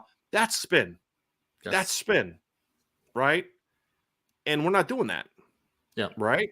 So I'm sorry, Ryan. I interrupted you. I just wanted to make that point. But I think you said it right. Be skeptical, but you can also have an open mind and say, I'm going to let him show me. I'm going to be curious to see what we see from this offense in the spring, and then into the fall, if that's the way they go. And I'm going to hope for the best because I ultimately want Notre Dame to be really successful. And if Marcus Freeman ultimately thinks that Jared Parker is that guy that can do it, I'm going to sit back and I'm going to watch, right? I mean, I'm not going to have no spin at all, right? I have heard nothing but rave reviews for Jared Parker as an offensive mind. I've heard nothing but rave reviews. There's not any data, though, to go back on and say, I know for sure that guy's going to be a great offense coordinator. Right. You don't know that. Look what he did here. The only data we have was not overly impressive, Ryan. 100%. That's the point. So there's not going to be any data or resume that is going to sit. I'm going to sit and look at and say, I know for sure that guy's going to be a great offensive coordinator. I know for sure that Andy Ludwig would have been a really good offensive coordinator. I know that. You know why? Because he's done it. I've seen it time and time again. Correct. But at some point, Andy Ludwig was also a young coach who didn't have any experience as an offensive coordinator, right? Everybody has to start from somewhere. Some point. Yeah. Yes. So, and what did he do with that job, Ryan? He ended up developing the number 1 overall pick in the draft in 4 years, right? Car? Yeah. Right. So maybe this is the start of Jared Parker being a really good offensive coordinator at Notre Dame if he ends up with the job. Maybe that could be. Yeah. Or it could end up not working out. I mean, we have to be open that there's possible outcomes. That's the thing that makes people nervous, is that there's a little bit of risk to the reward, right? Yes. There's a little bit of risk. Yes. It's not a bad thing because there are other hires in the past at other places that were risky that ended up being great. It's happened. So I will have an open mind. I will hope for the best for Jared Parker. Do I know for a fact that he's going to be a great offensive coordinator? Absolutely not. I have no idea. But I will sit back and I will hope for the best because at the end of the day, I want Notre Dame to be really successful. And if that's Jared Parker that does it, that's great. We'll have nothing but praise to give him if he coaches well. Right. The other part of this too, Ryan, to me is one of the things that I have heard about Jared Parker. I don't know what a Jared Parker offense is going to look like.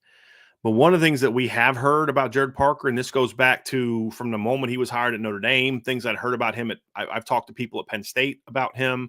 I'm going to try to find the DMs I got from people from Penn State people about him when he first was in consideration. So one of the things, Ryan, that I heard was he is more of a we have to be sound first and foremost guy. And I think when you saw that this year from the tight end position, even with a stud like Michael Mayer, he was very detail oriented. And we've said this, it was impressive that they were able to get a guy to inherit an All-American and then make him better as a fundamentally sound football player. It'd have been very easy to say, Mike, you just go be you. I'm going to worry about these young kids. He didn't do that. He challenged his stud, the best player on the team, to say, hey, we're going to do this. And so that backed up some of the things that we were told, Ryan, is about he is much more of a details-oriented guy as opposed to a big scheme guy, which is, again, something we loved about Andy Ludwig, is he was a fundamentals, do it the right way, be precise, details matter, but we're not going to carry a million plays into a game. We're going to run inside-outside zone 50 different ways, but it's inside-outside zone. Yep. And our kids are going to know how to run inside-outside zone. And those are the things you look at and say, okay, that's what I believe in. Now, can he do it at a high level? I have no idea. But there's enough evidence where you can at least have a sense of this is a guy that he has backed up some of the things that we've been told about it. So, yeah, I mean, you saw it just at the spring practice that was at last year, right? Where after the practice, the tight ends are all doing a couple release drills and stuff. And Jared's spending a lot of time with Michael Mayer. And not to say, oh, great job, Michael. It's like, no, dude, look, inside hands. It's got to be better. It's got to be a better position. We need to do this rep over again. That wasn't a perfect rep. We need perfect reps. So, again, do I think that Jared Parker's a good coach? Yeah, I do. I think he's a good position coach. I think he's a good coach. Does that mean that he's going to be a great offensive coordinator? I have no idea. It's a wait and see type of hire if that does happen. Will I be a little skeptical? Sure, because I don't have data. I don't have data to back it up. But will I be open-minded to him being the best possible offensive coordinator he can be? 100%. Because at the end of the day, just like the coaches want, just like the fans want, I want Notre Dame to be really good. I want to win a national championship. Right. If Jared Parker's the best guy to get him there, it's great, man. It's wonderful. And I will praise him if he does really well. I will be skeptical of him if he does not do well. Like nothing's ever going to change in that regard, right? Yeah. It's like the Tommy Rees thing.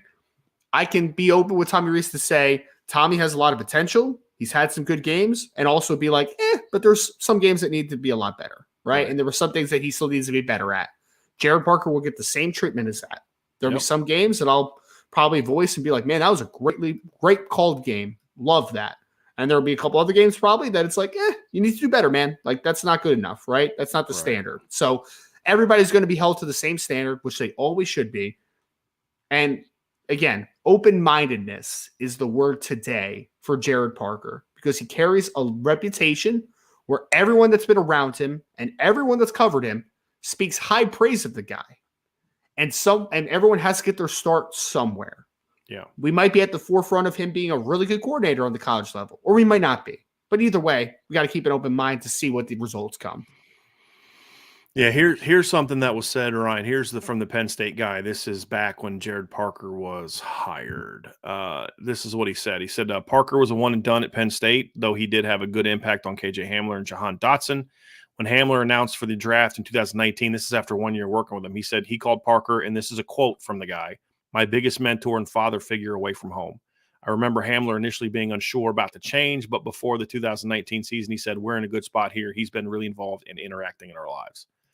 Right. So, I mean, you see some of those things, and that's just the reality of it. So, but at the end of the day, it's going to be show me mode, right? It's going to be show me mode with Alex Atkins. It's going to be show me mode with Jason Candle. It's going to be show me mode with Sean Lewis. It's going to be show me mode with whoever they bring in, Jared Parker, because at the end of the day, the way that they went about this process is going to taint whatever hire they make.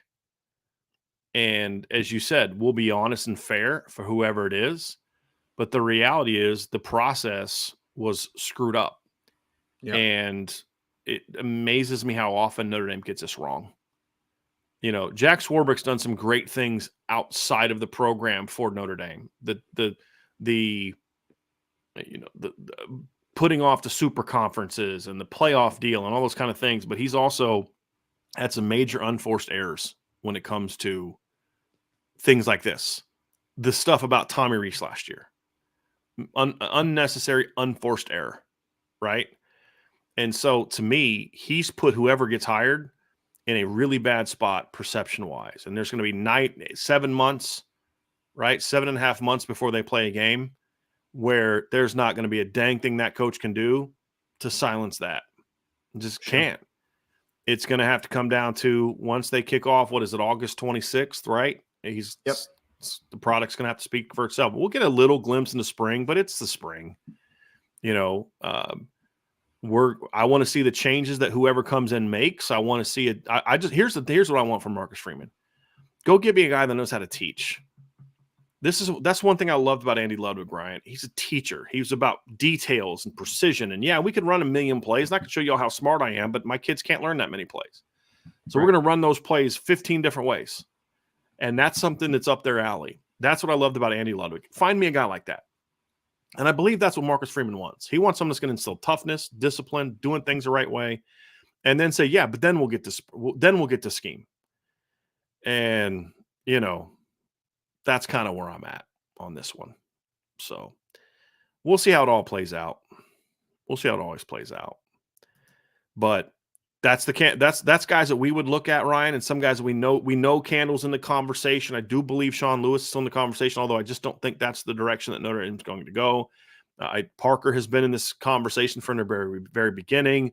I don't see Notre Dame kind of revisiting Moorhead. I don't think that ever really went anywhere. I just don't see that being the fit. And I think not that it's a big deal, but I think they just signed him to a contract extension too. Which all that does is really change the buyout terms. It just 100%. Gives them more protection. If they, I think Candle also did something recently. Yeah. But all that does is give them a bigger buyout to protect them if a guy leaves, is all that does. Which if I'm every team in the country that's currently got a guy that you may think a Notre Dame's going to go after, it's the first thing I'm doing is you're negotiating the contract. And so those are the things that I look at and I say, we're going to see where this is going to go, but I don't know if there's a hire they can make, Ryan, that's going to just wipe this slate clean. It's going to, from now until the season starts. Yeah. That's the reality of it. They're going to have to go prove it. Because even if Notre Dame does make a really good hire, right? Like, I mean, let's say they get Alex Atkins, for instance, right? A guy that just averaged nice numbers last year for Florida State, comes with a good reputation, all that great stuff. He's still going to be a second option, right? Like at the end of the day, right? I mean, we knew who Notre Dame's guy was, and we knew that the administration did not back them up to get their guy. So whoever the old guy is, ultimately, they were not the first option here. They weren't. So yeah, there's no way to spin it this one. otherwise. There's no way to spin it otherwise. I mean, there just isn't. And so, but that doesn't mean that this is what we said at the beginning, but that doesn't mean Marcus Freeman can't still go get a really good offensive coordinator. And that's what he's going to have to do. He can't change what the administration has done to him. He can't. It's just, okay, let's power forward. And so to me, that's what I'm trying to get from Notre Dame fans is to say, when you look at this, and I'm just, not dealing with people today. The thing for me, Ryan, is you have to be able to separate this. I'll say it again. You have to be able to separate the process from the coach that gets hired. And we can sit here and say it was botched and they did not get their top guy. And if you hear us saying this is really who they wanted at the beginning, then you can tell us we're spinning it. Okay? Then you can tell me I'm spinning it. But to say that it's spin to praise another coach who may also be considered is childish. And I don't have time for that.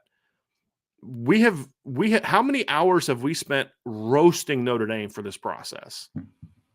So you then want me to double down on and say, well, not only am I going to do that, but now I'm going to be real petty and childish and just say no matter who they hire, it's a bad hire. That's ridiculous. I'm sure there's other channels that will do that. You can go watch them and go enjoy that nonsense. But Marcus Freeman's task now is go get a good football coach. And then don't try to put lipstick on that pig and tell me that's who you wanted from the beginning. Don't do that. Just say, I feel like I got a coach that we can go win a championship with. And that's what you do. Because as we've said, there isn't just one coach that they can win a championship with. It's not Andy Ludwig or bust. Yep. Andy Ludwig was the best hire they could have made, in my opinion. Sure. I didn't say that at first because I wanted to let the process play out. But you and I were very clear once it started going that direction, like this is the one we were hoping for. And now that he's not the coach, that doesn't change. Well, we were just saying that to support the program. No, that's who Ryan and I wanted from day one. It's a great coach, man. And you're not going to get that guy. But that doesn't mean whoever you hire isn't going to be a good football coach. And that's the task that Marcus Freeman has. I don't know if he's going to get that, honestly, Ryan. But that's what he needs to do. Someone that is organized, someone that's detailed, someone that's a teacher, someone that can work well with the other coaches, and someone who can get this group going where it needs to get to. Because that's the missed opportunity they had with him. And so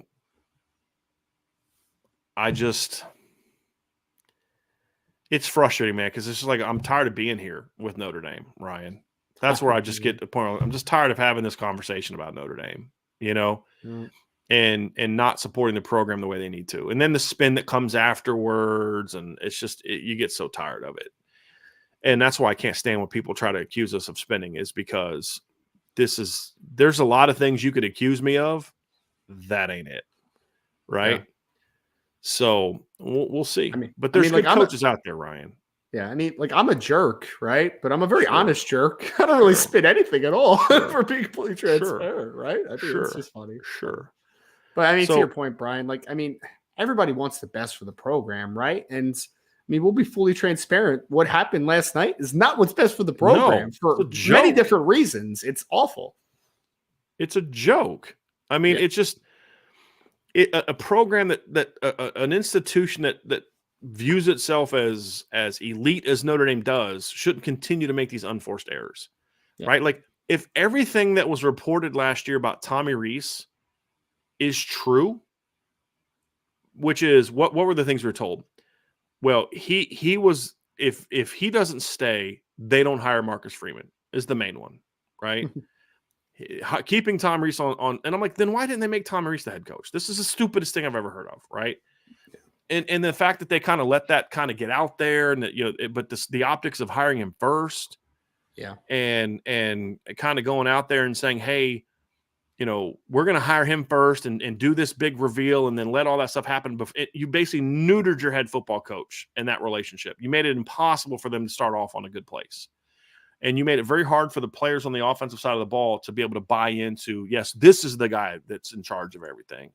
Right. When it's being reported, well, Tom Rees has full autonomy on offense, as if like Marcus Freeman wasn't the reason for that. I mean, he did the same thing to Al Golden.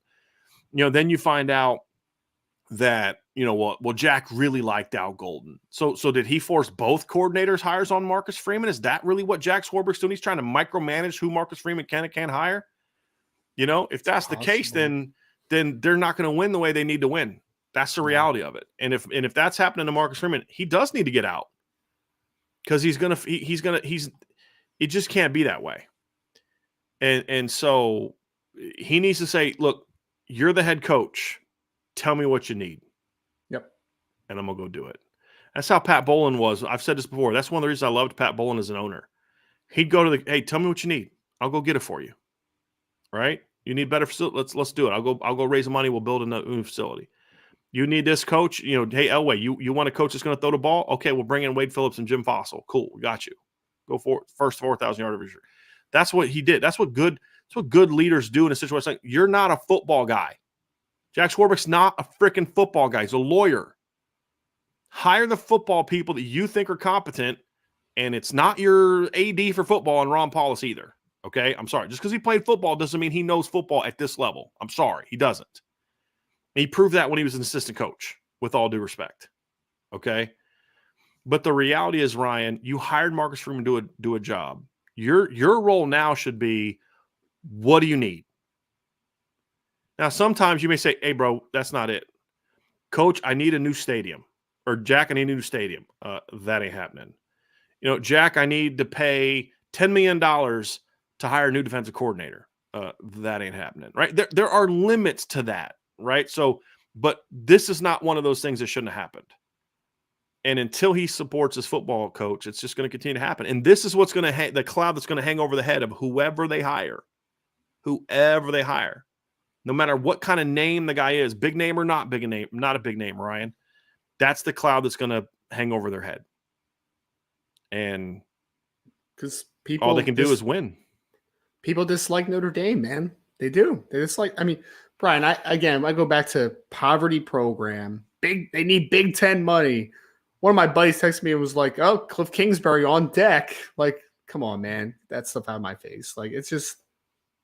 This isn't what Notre Dame is supposed to be. Like, it's just not what they're supposed to be, right? And at some point, there needs to be backing and understanding from all sides of the coin. And ultimately, this thing was a done deal for Notre Dame fans the minute they saw Andy Ludwig at the hockey game.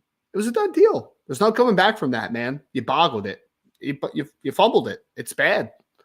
You need to come back, man. You need to get on a better foot here, or else you're going to waste Marcus Freeman's upside. You're going to waste his potential. When you bring a coach in, Ryan, for a formal interview, you got to know that you can meet the salary demands and the buyout demands. 100%. You may not hire him because the fit's not right. That's what happened with Colin Klein. The fit wasn't right. Sure. It didn't go well. And so that's why, even though they really liked him coming in, he wasn't the guy coming out. It didn't go well, but they knew they could afford it. Right. The fact that they didn't get this right is that's not on Marcus Freeman. That's on Ron Paulus. That's on Jack Swarbrick to make sure that they got that information correctly. And until they can get that stuff, I mean, look, tell your coach, ask your coach what he needs, and then go freaking get it for him.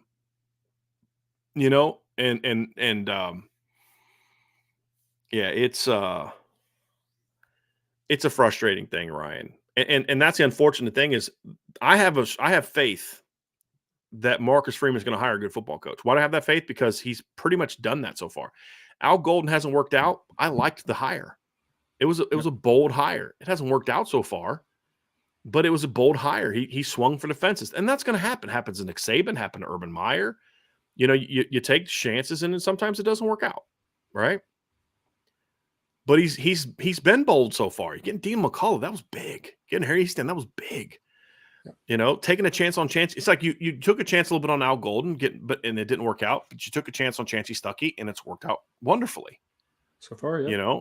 And so to me, it's one of those things where I have faith that he's going to still continue to shoot for what he feels is best for this team. And the problem is that person's now going to be working under a cloud until he gets a chance to show what he can do or not.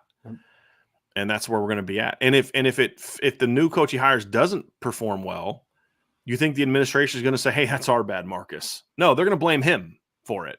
100%. And that's why it's important that he makes this hire that he believes is the right hire. And whether it'll work out or not, we'll see. We'll see. So, and somebody asked, did Golden leave? It didn't work out after 1 year. It didn't work after 1 year because that's all we have so far is 1 year. I can't evaluate the job he's going to do in year 2 because he hasn't gotten to year 2 yet. This is still, he's only had 1 season to coach. So it didn't work out after a year. May work out better down the road. But after 1 year, that's all he's coached. So you can't go past 1 year because he's only coached for 1 year. So anyway, Ryan, that's kind of where we're at with all this. We do have some mailbag stuff that I want to get to here. We did have some more. I know you went through a bunch of those earlier, Ryan, Yep. so I'll bring some more of these up. But before we get to the mailbag part, folks, I do want to please hit that like button. Please hit the subscribe button. Hit the notification bell. Share this podcast. If you're listening via podcast app, please give us a 5-star review. We would greatly, greatly appreciate that. And make sure you check out the CFB Nation podcast as well. So we're going to go into the mailbag next. But again, folks, do us a favor. Hit that like button. Appreciate you very much for that.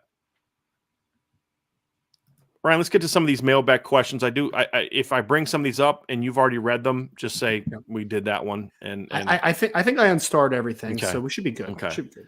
So we got a super chat from Charlie Weiss's last belt loop. Question from Charlie, or statement for Charlie. They forced Freeman to keep Tommy Rees. Let's be real. They don't support Freeman or trust him to be the head coach. Not like he is asking to pay players. I think that's the frustration that I voiced last night, Ryan. I don't know if you had a chance to listen to that yet. I know you were in bed when we went live last night, but that was my whole thing is it's to me, it's you don't want to get in the NIL universe. You and I have supported that from day one. You don't believe in lowering academic standards to bring in players. I think you and I have, I think we're going to say, supported that from day. You have never heard me say Notre Dame needs to lower their standards. The only thing I've ever said is you need to change your process for bringing in undergrad transfers. Yes. I'm not asking you to let in kids who aren't good students. Right. I'm saying don't change your process that makes it impossible for a good student to come here. You've never heard me say lower the standards, make it easier for kids who, to get into school. It's not what I've ever said. Never supported that. I support that mission. As someone who's not a Catholic, you've never heard me say, gee, they shouldn't be having these kids go to the Basilica before games. I've supported that because it's the things that make Notre Dame unique. It is a Catholic institution. You should be living out your Catholic faith as an institution. Otherwise, stop being a Catholic institution. As someone who's not Catholic, I support that. I support you. You're making your faith an important part of what you do. And you should, in my opinion, you should probably do that more if you're going to call yourself that and have a reverend, a Father Jenkins a priest be on top of your school. So I support those things, agree with those things. This is not that thing. This is not that. And to Charlie's point, they're not at Marcus Freeman's not saying, hey, can we pay players to get into school here? No, they're not. NCAA is not doing anything about it. So he's not asking for that. Right. He's not asking to be able to give guarantees to kids and things like that. He's saying, let me go out and get the best coaches I can get and do what it takes to get the best coach I get. And they're not willing to do that. So yes, they're not in that regard. They're not supporting him. We have another one from Thistlemore Pottery. Do you see this affecting Marcus Freeman staying in the future? I mean, Brian, I kind of hit on this earlier, but I mean, if things don't change and Marcus Freeman's not giving the autonomy to make some decisions for the betterment of his staff, because again, when you have a head coaching interview, you're supposed to lay out your plan, right? What's your plan, Marcus? Where do you want to go? How are you going to get there? And when you hire him as a coach, that's basically signing off like, okay, we love your plan. We can help you get there.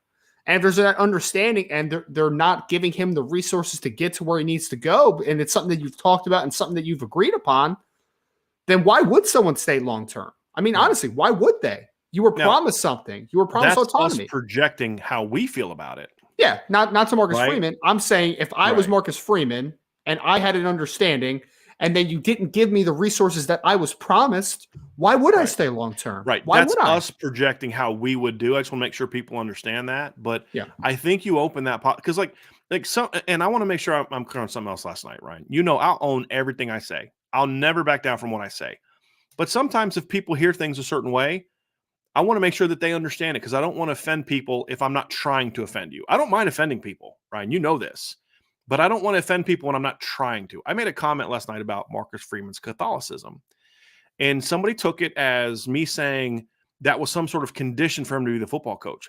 That was not my point at all. And so if you took it that way, I hope you hear me what I'm trying to say. My point was Marcus Freeman believes in what this school is about to such a degree that he converted to Catholicism because he believes that to be so much at the core of what this place is about that it affected him and his belief structure. That's impactful. It was meant to say, this is how much this dude has bought in to what this place is about. Ever. I've never seen something like some coaches came in, like Lou Holtz kind of came in with a certain belief. Like that's how bought in Marcus Freeman is to this, that I believe in this mission so much that I've converted to Catholicism in a meaningful. I mean, I've talked to people that see him at mass all the time. This wasn't a show thing. And so I want to make sure people understand that, but that adds to sort of a, like, this is how much this guy believes in what this place is about. And this is how you're doing them. That was my point. And so, yeah, that would leave me in a certain way, Ryan, feeling a certain way that I would have a hard time. I'm as a Christian, I believe that forgiveness is something we should all do. It's something I struggle with at times. I'm not gonna lie to you, but I think sometimes with my Christian brethren, they misunderstand what forgiveness is. There's no promise that there aren't going to be consequences from your actions, even if you are forgiven for your sin. If I go do something sinful and it results in me developing some sort of bodily problem, there's nothing biblical that says, okay, now that I've forgiven you spiritually, that now I'm going to heal your body. It's not promised to me. My point being that just because I forgive you for something doesn't mean that I'm just going to then put myself in position to be screwed over by you again. I forgive you for stealing my car. I'm not going to let you borrow my new one because I've forgiven you. I've forgiven you. I hold no grievance towards you, but I'm also not going to continue to say I'm going to let you borrow my car again because of what you did last time. And that's kind of where I'm at, Ryan. It's like, in the back of my head, I'm saying, okay, yeah, I understand, we're good, but like next time something like that happens, like, okay, here we go again. That's going to be in the back of my head. Maybe that's not forgiveness, perhaps. Maybe that's something I should talk to somebody about. But that's how I view it, Ryan, is like, I forgive you, but I'm not forgetting that. That's not going anywhere. And the only way that gets rectified is not by you saying, I'm sorry, and me forgiving you. It's by you then, your actions then being something else, right? Like, as a person of faith, I've always believed that I feel that Jesus accepts everybody for who they are.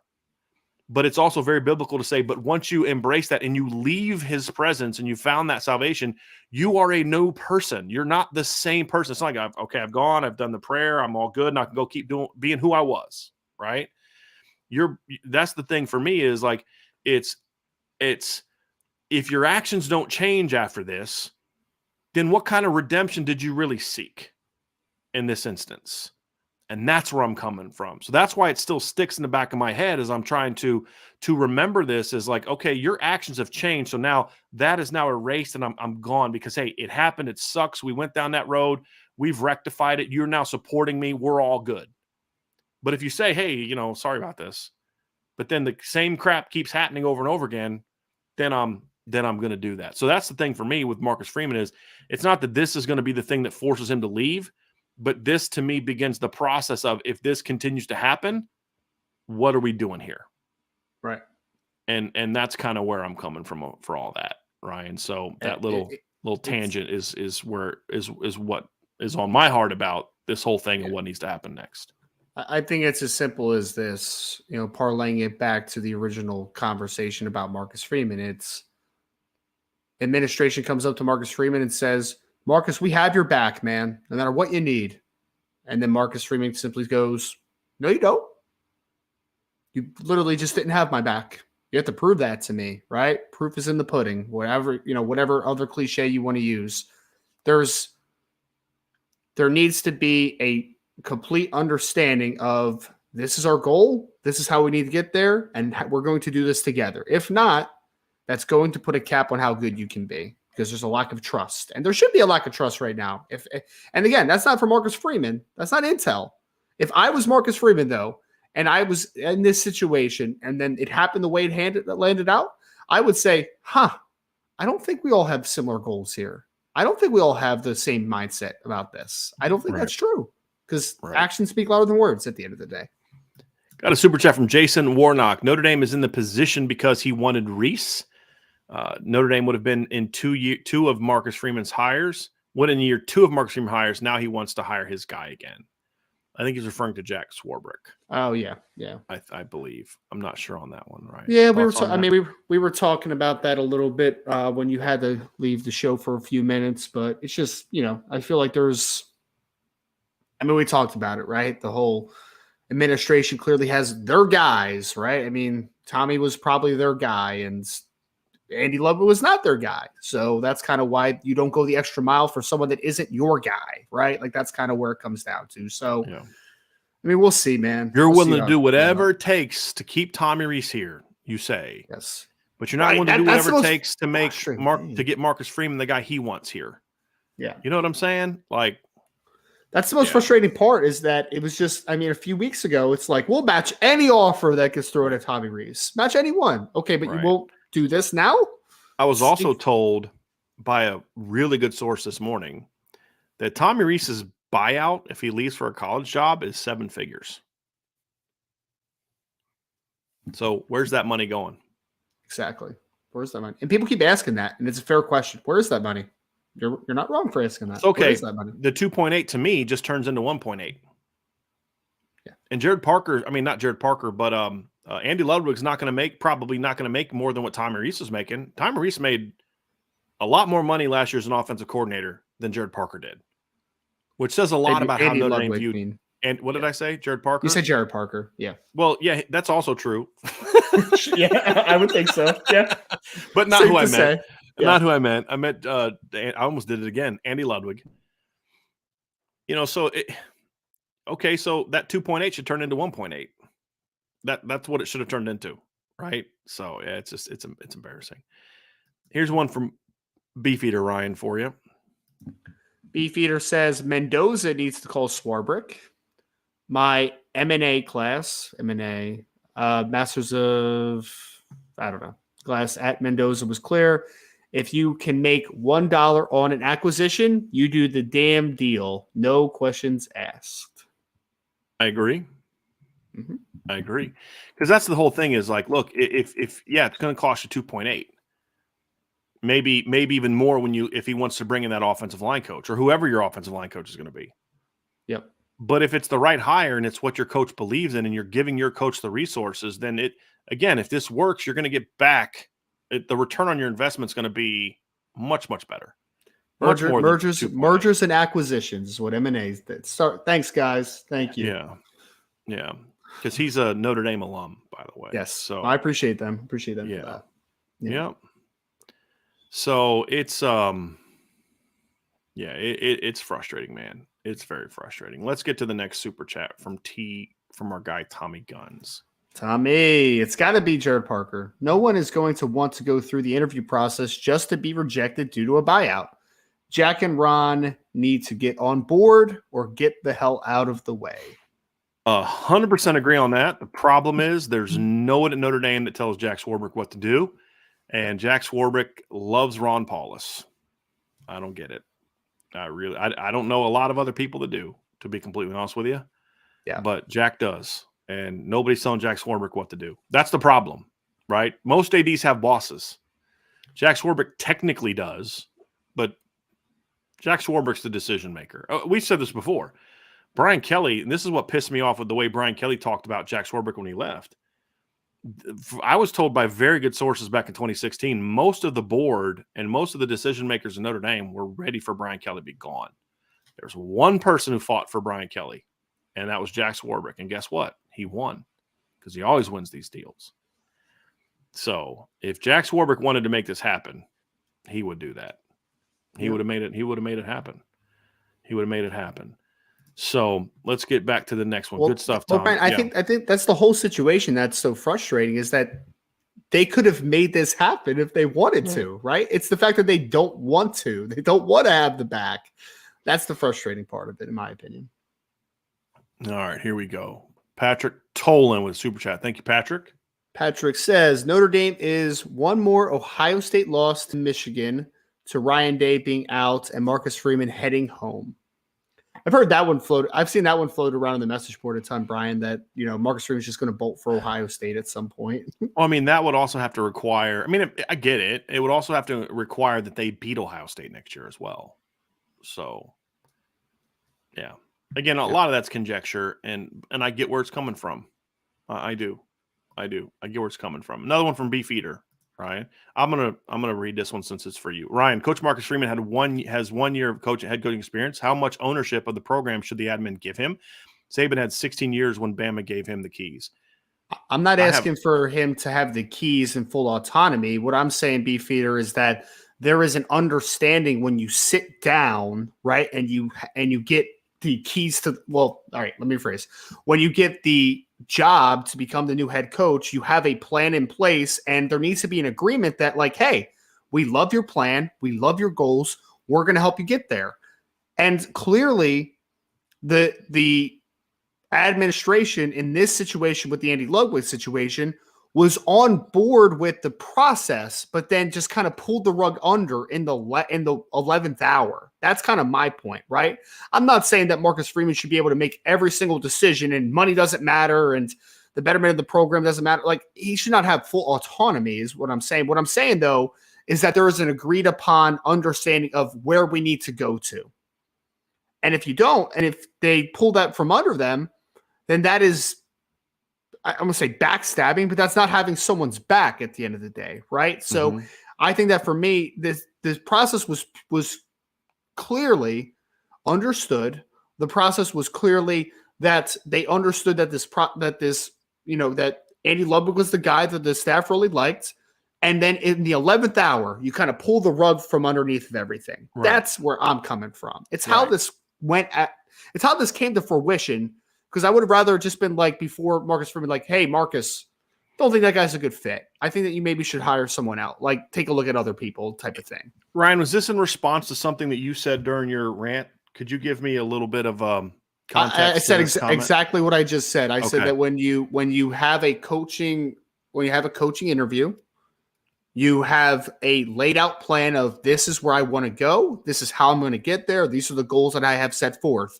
And when you hire that person, you have a understanding of, we agree with your goals. We agree with what you want to accomplish. We'll help you get there. And I'm sure that Marcus Freeman had the understanding that, like, hey, man, I need to find my guy. And I think that the rug was pulled from under him at the last minute, in my opinion. Here's my point. When you hire Marcus Freeman to do the job, you don't say, because you're a first-year guy, we're going to limit the amount of authority you have. I think the opposite should be true. Because I have a first-year guy, if I got to pay $2.8 million to get him a 58-year-old, 20-plus year veteran offensive coordinator to help my young, inexperienced coach, I'm going to freaking do that. It's the opposite is true. You don't say, hey, you're inexperienced, so now because of your inexperience, we're going to freaking tie both hands behind your back until you have more experience. That's the stupidest thing that they could possibly do. Beefeater, I'm not coming at you. I'm talking about this notion that, because I do think that's happening. Notre Dame's always been stingy. They're being more stingy with Marcus than they would with Brian Kelly, because Brian Kelly had kind of earned a little bit more. That's the wrong way to go about it. If you didn't think he was qualified to make these type of decisions, you should not have freaking hired him in the first place. if you viewed him to be qualified enough to be your head coach, then you need to give him the authority to run the program the way he wants to run the program. If he starts doing things that violate your trust as a program, then you fire him and go get a new coach like you do with Ty, like you do with Charlie, like you do with every other coach that you've let move on. But you hire a guy, and then you don't say, well, but we're not going to give you the resources to succeed until you get to X number of years as a coach. You don't do that. You don't do that. You say, we believe in you. Tell us what you need to freaking win. Hey, you know what I need? Because I'm a young coach, I don't need a guy with 7 years less experience than I have running my offense. I need a guy that's 20 years older than me, that's been coaching almost as long as I've been born, who's got a proven track record that goes back to when I was in freaking high school. That's what I need. Give me that guy. Well, I can't. The buyout's too high. You know what I mean? Yeah. So, yeah, you should have given him some leeway here because that's exactly the ingredient he needed. He wanted a veteran coach that has a proven track record to come run his offense and teach his kids on the side of the ball because Marcus believes the talent is there for it to thrive. And you've said, no, it's not worth it to us. That's what they said. Right? We don't have your back to that degree. And I think that's the failure to me. That's what pisses me off. It's not specifically that it's Jared Parker. I mean, good Lord, this is pissing me off. Andy Ludwig is the only coach that Notre Dame can win with. I don't believe that to be true. He was my number one guy. But what did we say from day one? You get a guy off this list, and you're doing pretty good. Yes. I would now add Alex Atkins to that list, me personally, because the list is different now because back then when the original list came out, Harry Heastan was your line coach. So I'd add Alex Atkins to that list. But that list included Jason Candle, included Jared Parker. Those are good football coaches. But that's not the point. Why are you making him settle? Why are you making him settle for whoever they bring in? None of the guys are going to hire have the track record that Andy Ludwig has. None of them. No. Now, they may end up doing as good or a better of a job. I don't know the answer to that. I don't know. But you just told your coach, one of the most mature things that Marcus Freeman has done as a head coach was pursuing Andy Ludwig to me. Because he's the anti-Marcus Freeman from an experience standpoint, from all the things that, hey, this guy has done it. This guy can help me. Marcus Freeman has made multiple hires so far that show that he is willing to put his ego aside if it's for the betterment of the program. Yeah. Sometimes to a fault, Ryan. I would like him to take more charge of the program. And so to me, the fact that you didn't have his back in this decision and you did it in such a clumsy, sloppy, unprofessional manner from people that have loads of experience, maybe the experienced people need to take a step back. Yeah. Maybe that's the case because who effed this thing up? Wasn't the 37-year-old first-year head coach. No. It was the 70-something-year-old, decade-plus-long athletic director and his sidekick. It's the nicest thing I could possibly say about him right now. Yeah. That's who effed this up, not Marcus Freeman. And the outside perception now is that Marcus Freeman doesn't have power, right? I mean, that's what people are going to say because it's how you made it appear to people. Right. So, yeah. Yep. Next one here, Ryan, from Garen Knudsen. I like this one. Thank you, Garen, for the super chat. We appreciate you very, very much. I support a new segment on Irish Breakdown titled Ryan's Rant. You know, Ryan, there's a new thing that's on YouTube. It's called YouTube Shorts. We are now qualified to get monetized on that. We may have to come up with a Ryan's Rants segment. Give you like a little 90-second YouTube short, Ryan's Rant, and then maybe we grow into something else. So, yeah, Ryan, why don't you go ahead and write this one down? I'm going to write it now because Ryan's as bad as I am about forgetting stuff. So if we both write it down, maybe between the two of us, one of us will remember to do this one. So we have another super chat here, Ryan, from L.A. Adams. Haven't seen you in a while, man. So I'm glad to see you back on the chat and throwing out super chats. So I appreciate you.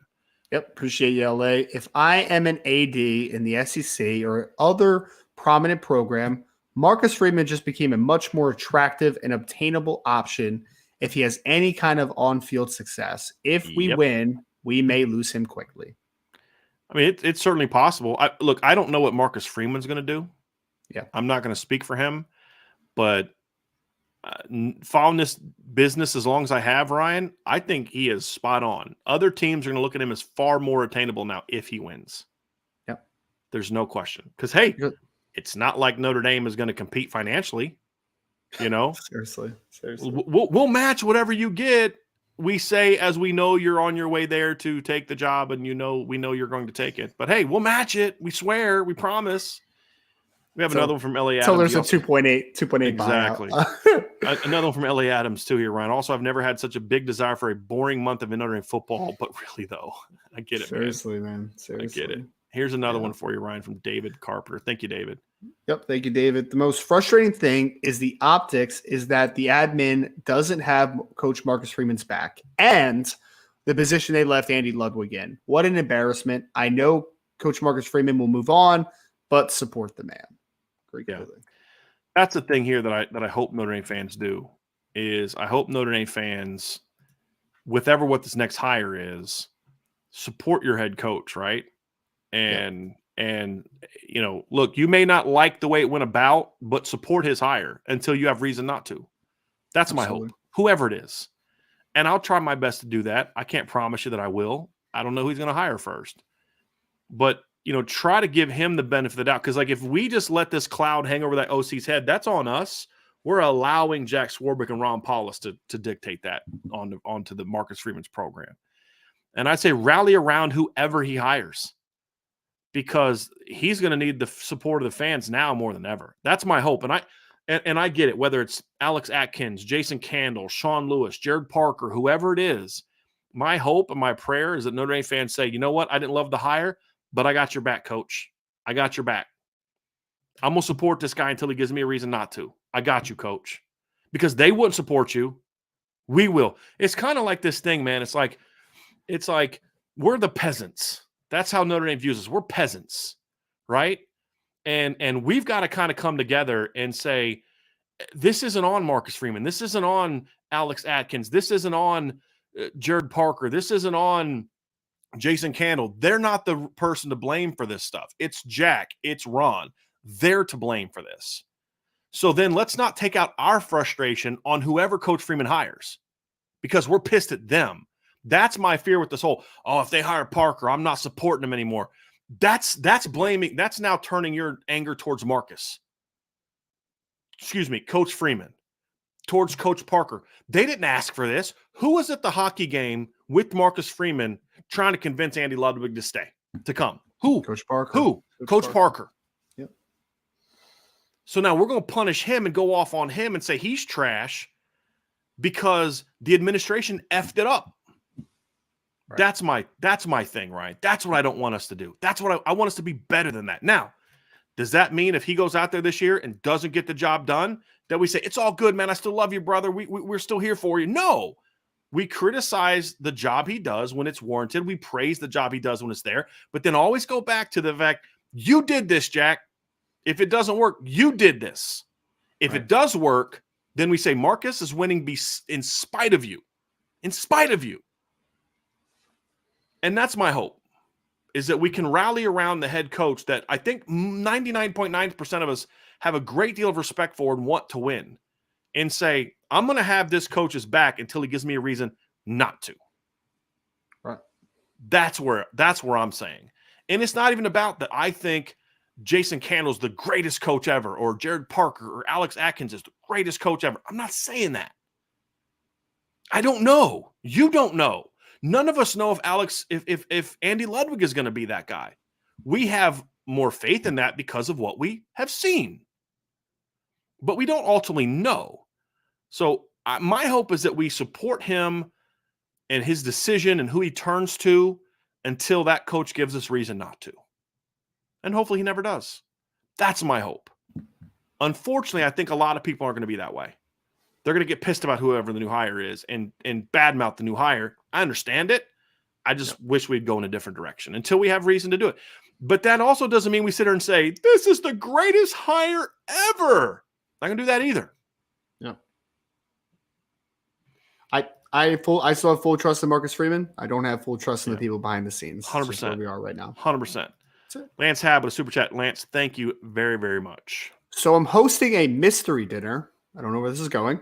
Show at the A Loft in downtown South Bend tonight. I'll gladly buy Jack Swarbrick's ticket to the show and make him our first victim. After yesterday, the wow. price is worth it. Wow, I got really weird. My wife wants to do one of these things, Ryan. She wants to do one of these. She's like she's want to do these mystery dinner theaters. She also wants to do an escape room. You know, you ever heard of those things? Yeah, we've done an escape room before. She wants to do that. So I'm actually kind of looking forward to it. It should be fun. Did you have fun doing it? Yeah, escape rooms are really fun, actually. Okay. Yeah, they're really cool. So I think we'll do one by ourselves, and we talked about doing one with Vince and his wife too, which would be kind of fun. So could you imagine me and Vince in one of those things try? Or you would just boss him around the whole time. Just kidding. Pretty much. That's fair. That's fair. That's fair. And he would take it too. I know. I was about to be. Vince be like, "Sir, yes, sir." Like, sir, running everywhere. I'm telling him you said that. That's fine. Actually, he's probably watching. I mean, I'm not saying it's on the show right now, so he can listen. And he listens. Zach Marr with a super chat. I feel like a Michigan fan right now. Don't say that, Zach. Don't say that, man. That's hilarious. Yeah. Chief Brody that's really well done, Zach. I love how he took a shot at Swarbrick and Michigan all at the same time. That's impressive. In like 7 words, right? Yes.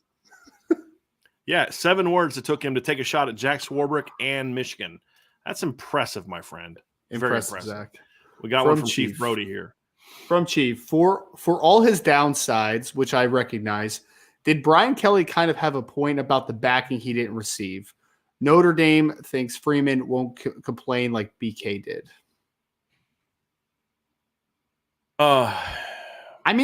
Brian, my impulse last night was everything Brian Kelly's saying unjust? I don't think so. Not everything. Yeah. But I also do think that he used a lot of it as a scapegoat, right? Which is the frustration. That's my point. Yeah. Brian Kelly can be right. And I said this in my rant when he said this at the time. Brian Kelly is correct. Notre Dame should have a better nutrition. I've said that for years. Their nutrition program, what they do for the players meal-wise should absolutely be better. But don't blame that on why you didn't win. Because you didn't win because you didn't recruit hard. You didn't win because you made crap hires and refused to fire them. You didn't win because you didn't invest in your team the way that you needed to, because you would disappear for 3 months. And who tells me that? Dozens of players.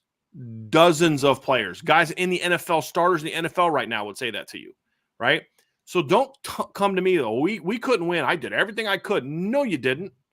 No, you didn't. But that also doesn't mean that what he said about the lack of support also wasn't true. 2 things can be true at once. And that's the thing that frustrates me about this Marcus Freeman situation with going through with him is I believe he is trying to do all the things he needs to do to be successful here. And you're not supporting him. And it's frustrating.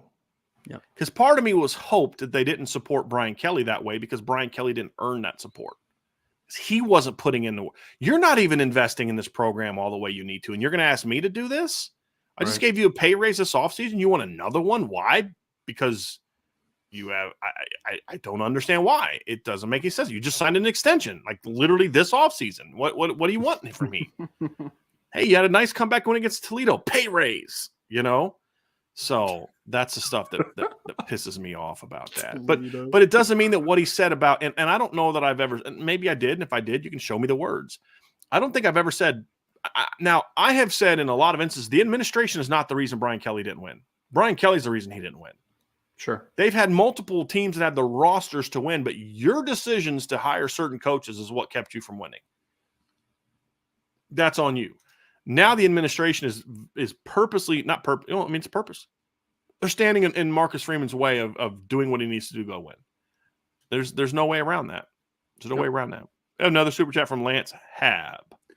Also, first cheer of the season at Notre Dame Stadium next year should be "Go Marcus! Go Marcus! Beat cheapskates! Beat cheapskates!" Okay. All right. I'm curious about that one.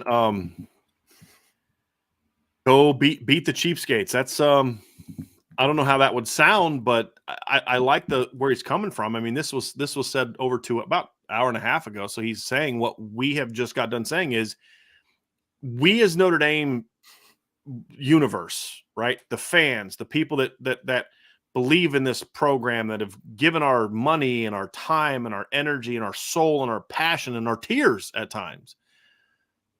We need to be able to walk and chew gum at the same time. You guys hear me say that all the time. We need to be able to say, we're going to hammer the leadership for not doing what they need to do, but still have Coach Freeman's back. Which means I'm going to support whoever he hires until that guy gives me a reason not to. I'm going to try to be as positive as I can about that guy until he gives me a reason not to. Because this isn't where he wanted to be. This isn't where Jared Parker wanted to be. This isn't where Chancey Stuckey wanted to be. They wanted Andy Ludwig. It's not their fault that he's not the OC. Right. And that's my thing. So then we're going to turn Jared Parker, hypothetically, because people are saying, oh, he's going to be the guy. Maybe he is. Let's say he is. We're going to turn him into the whipping boy because of decisions that Jack Freeman made? Or how about we support him a little bit and say, hey, Coach Freeman believes in you. Now go prove him right. And give him the opportunity to do so before we poison his tenure before it even starts.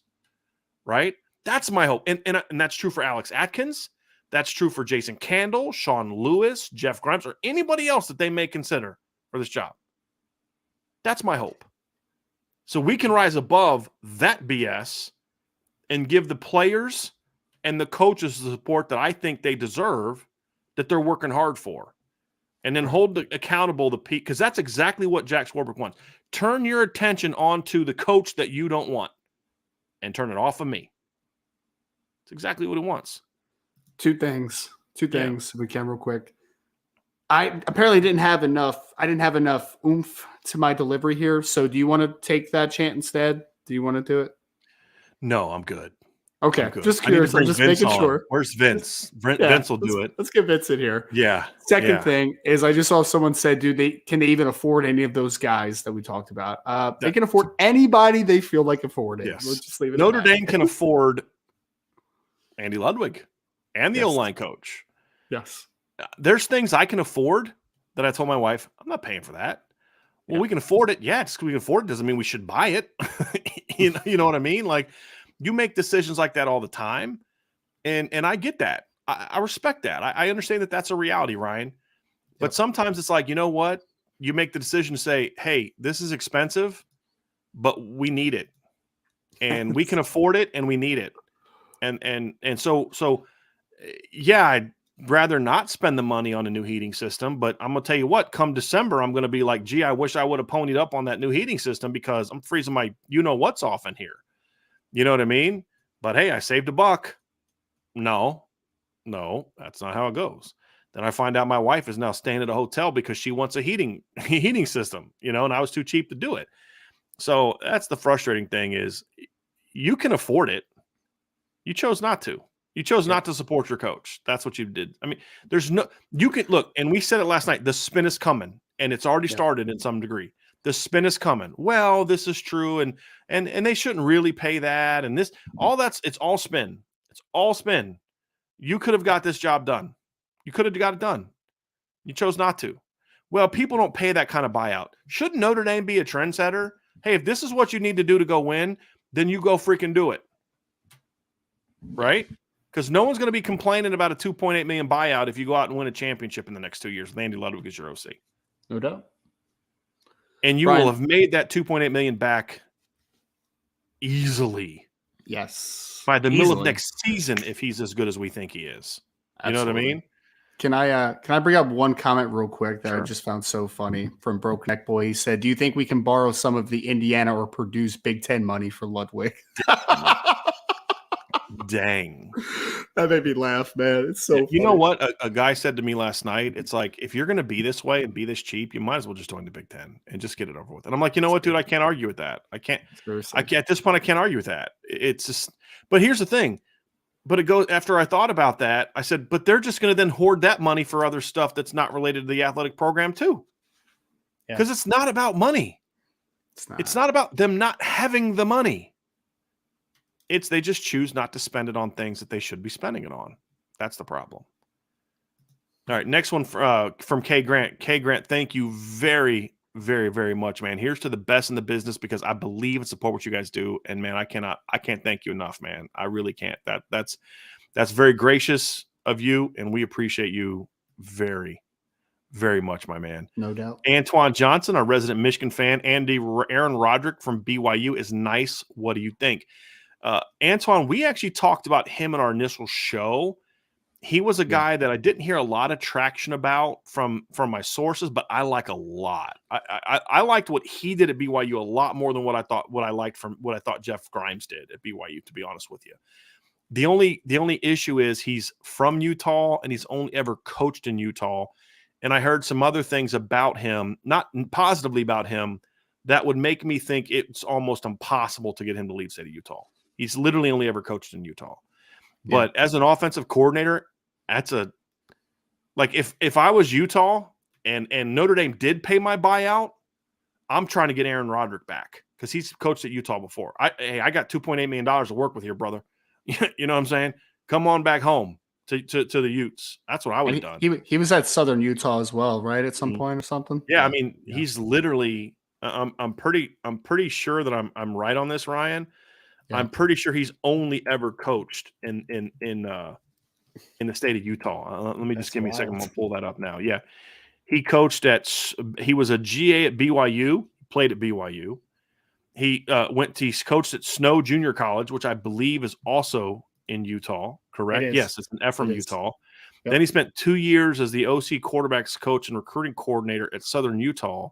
And then from 2005 to 2016, he was at Utah and then returned to Utah at BYU in 2017. And he's been there ever since. So he's literally only ever coached in the state of Utah. Literally. He's never spent. He played in the state of Utah. So, and he's born in the state of Utah. He played at Rick's Junior College and BYU. So Rick's Junior College is actually not it's in Idaho. So that's he spent 2 years at a junior college as a player, and that's the only time he spent out of Utah as living wise. So I don't think that one's going to happen. But to your point, Antoine, guy's a good football coach. I really like the stuff he's doing at BYU, Ryan. I really do. And to still have the success they had this year offensively with all the injuries they had also showed me a little something. Yep. Got a super chat from Dale Hayden. Thank you, Dale. It's not about money. It's about power, arrogance, and control. Effective leaders pick good people, empower them with resources, and let them do their thing. 100%. And they give them guidelines. Hey, I want it done this way, right? Make sure the coaches you bring in have a certain belief structure in how they go about things because I don't want this. And that's fine. That's fine. But you let them do their job. 100%. 100%. It's a great comment, Dale, and thank you for the super chat. We got another one from Brandon Debelick. Give me Sean Gleason as a quarterback coach. Well, I haven't heard Sean Gleason's name in a long time. That was the Virginia Tech quarterback, right? No, that's a different guy. Oh, that's Glennon. That's Sean Glennon. Yeah. Sean Gleason is a where is he now? Rutgers? Yeah, he's at Rutgers. He was the former Princeton guy that went to Oklahoma State for a year, and he's at Rutgers now. Oh, that's Sean Gleason. Yeah. You're thinking of Sean Glennon. Yeah, I was thinking about Sean Glennon. Yeah. Brandon brought up him last night. Brandon, I don't know enough about him to have an opinion on it, to be honest with you. I don't. Yeah. So I'll have to look into him. I just know that the quarterbacks at Rutgers really stink. Yes, they do. But I also know they're not overly talented. So it doesn't always mean the coach isn't getting the job done. It just means I think they should bring a renowned quarterback guru in. That's what I think. Yeah. One of the what you call it? It's one of the private quarterback coaches that Brian loves so much. No.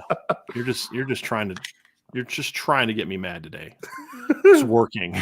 You're already mad. Somebody's will just steer into it. Dale hate him. Damage done to the bread. Thanks, Ryan.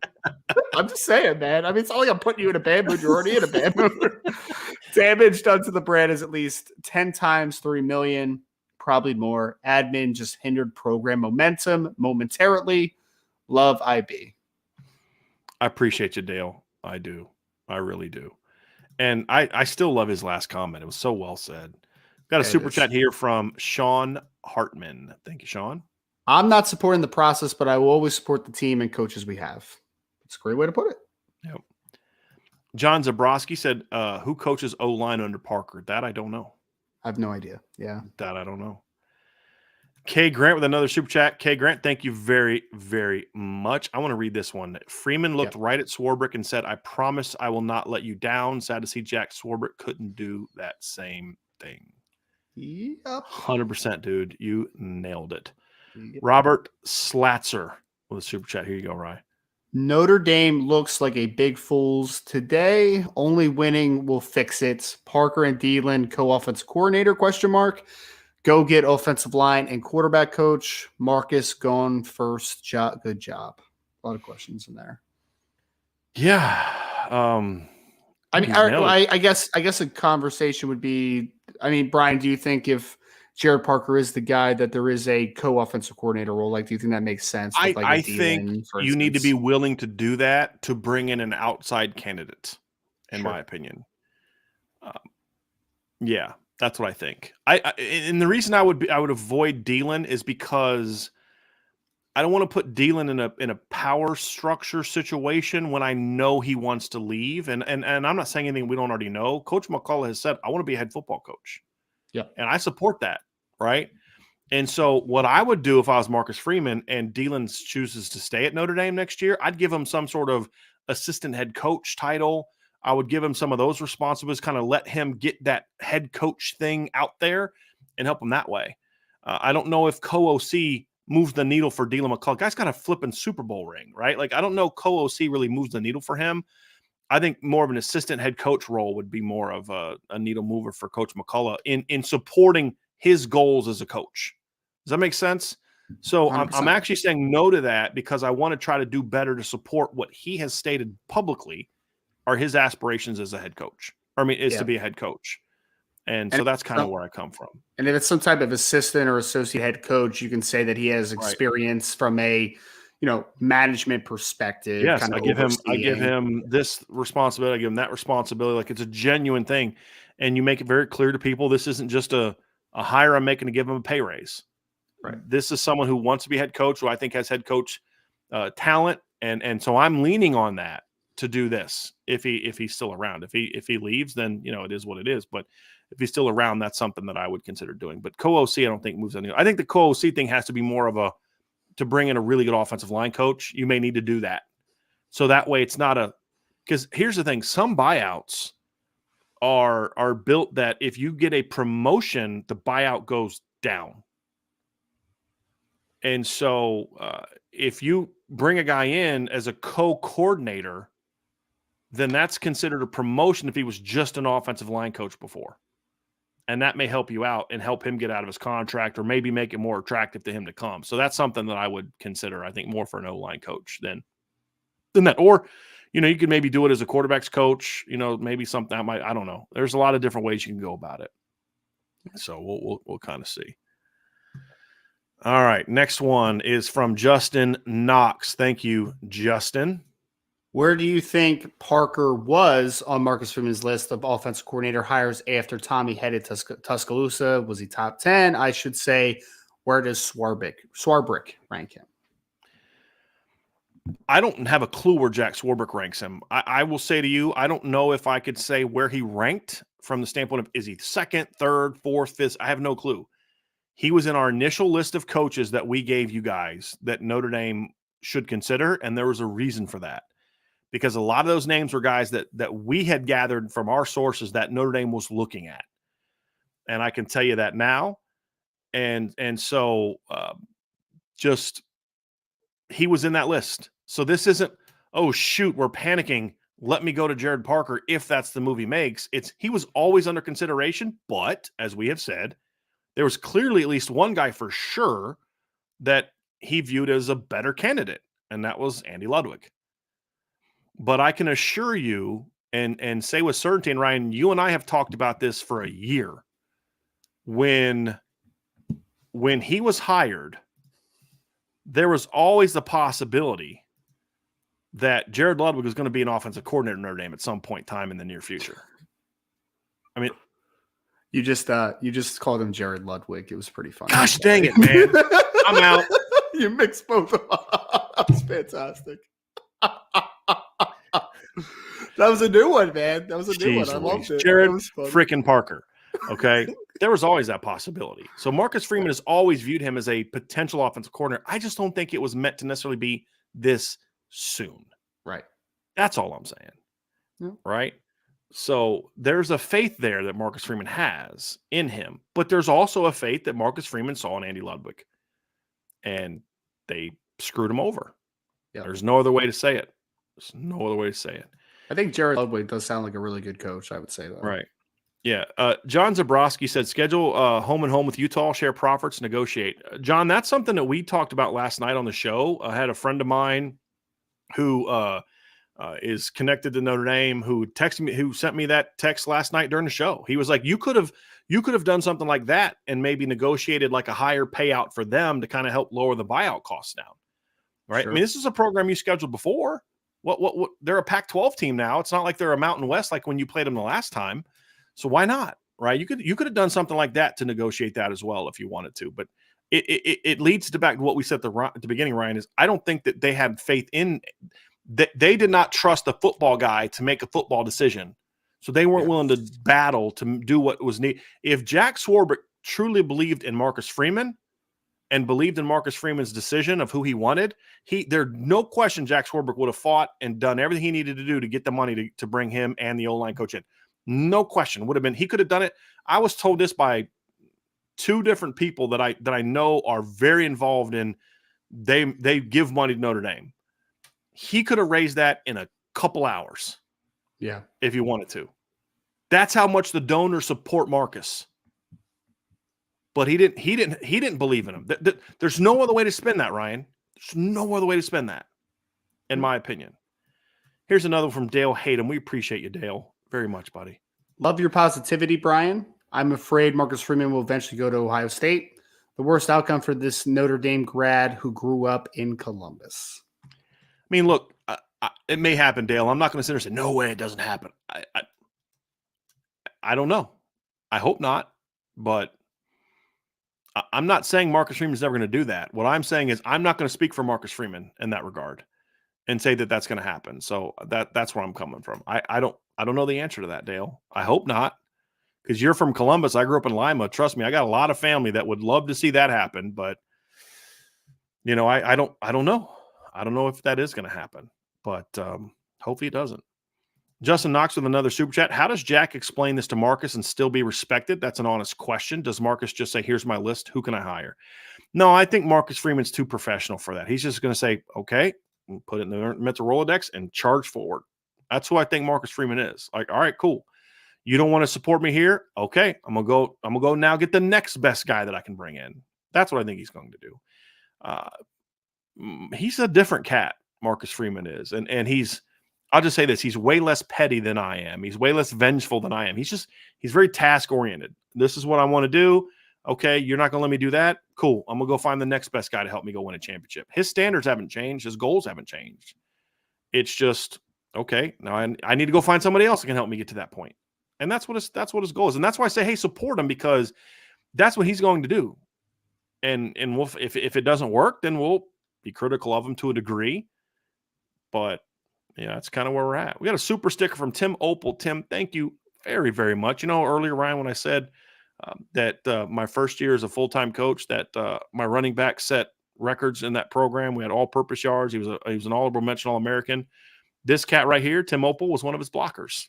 So nice. He was a true freshman starting offensive lineman for that team. So love Tim, known Tim a long time. That was Muhlenberg? Great guy. Muhlenberg, yep. Got it. My running back was Matt Bernardo. So nice. A really good backfield. Yep. GFS with a super chat. Thank you very, very much. Is it possible that the buyout was smaller before Harry Heastam retired? Then it became a package deal with Ludwig and his offensive line coach, and they didn't want that. Now, I have heard that there was a package deal situation, and then, of course, the offensive line coach would have his own buyout. But the $2.8 million was for Ludwig only. But again, let's just say he had $1 million buyout too. Then pay it. Right? You're trying to win a championship. Pay it.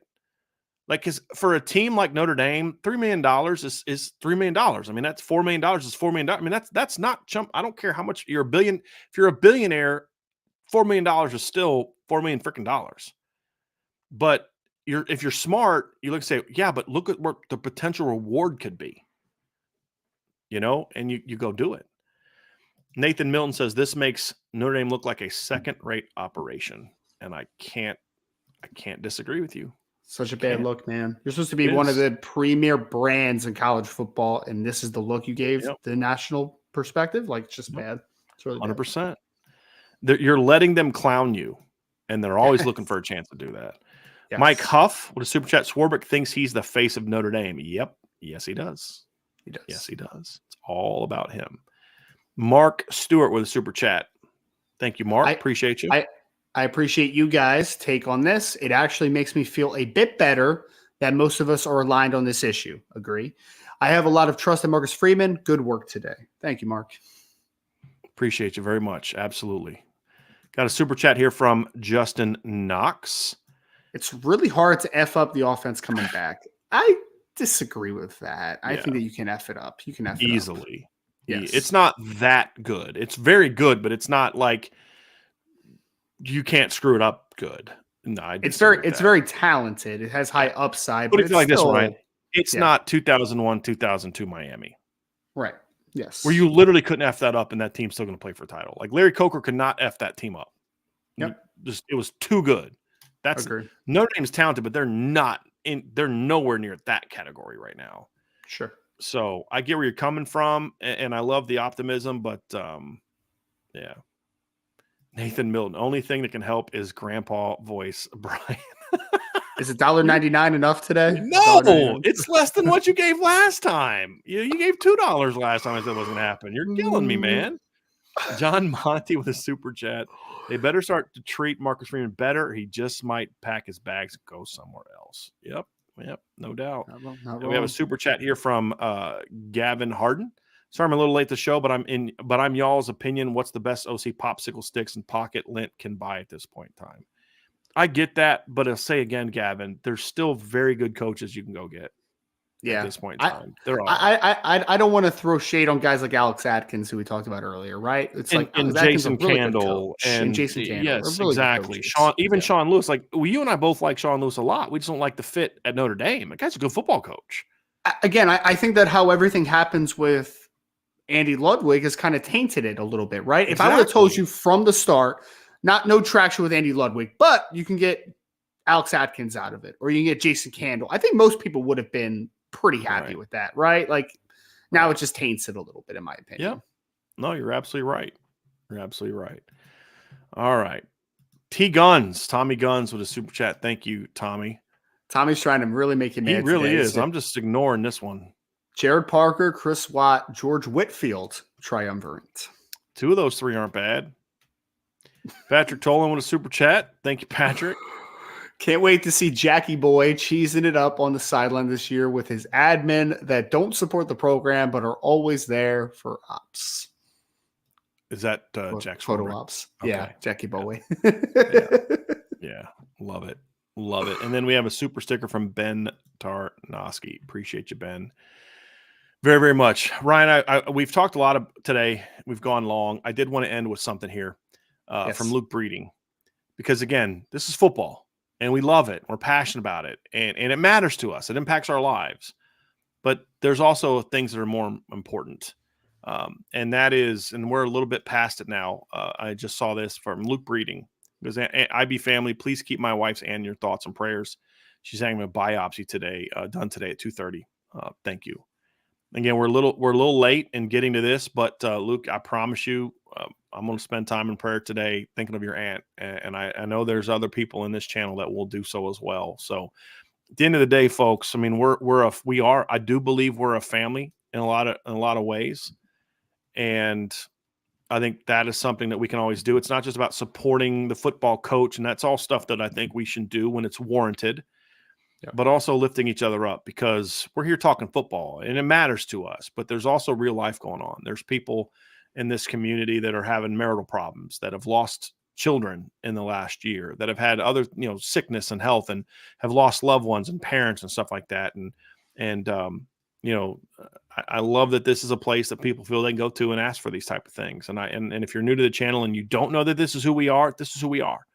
We're a football community, but we're also a community of people that care about each other as human beings. And I always want that to be who we are, and I hope we never lose that.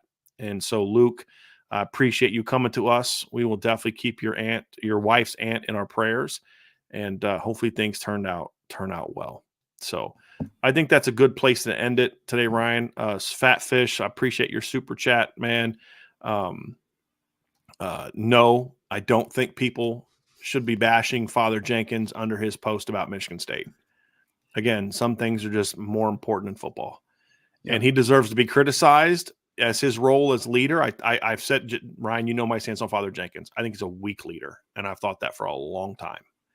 And I think they need new leadership. But just because you think that doesn't mean that everything he says you need to have that kind of reaction to.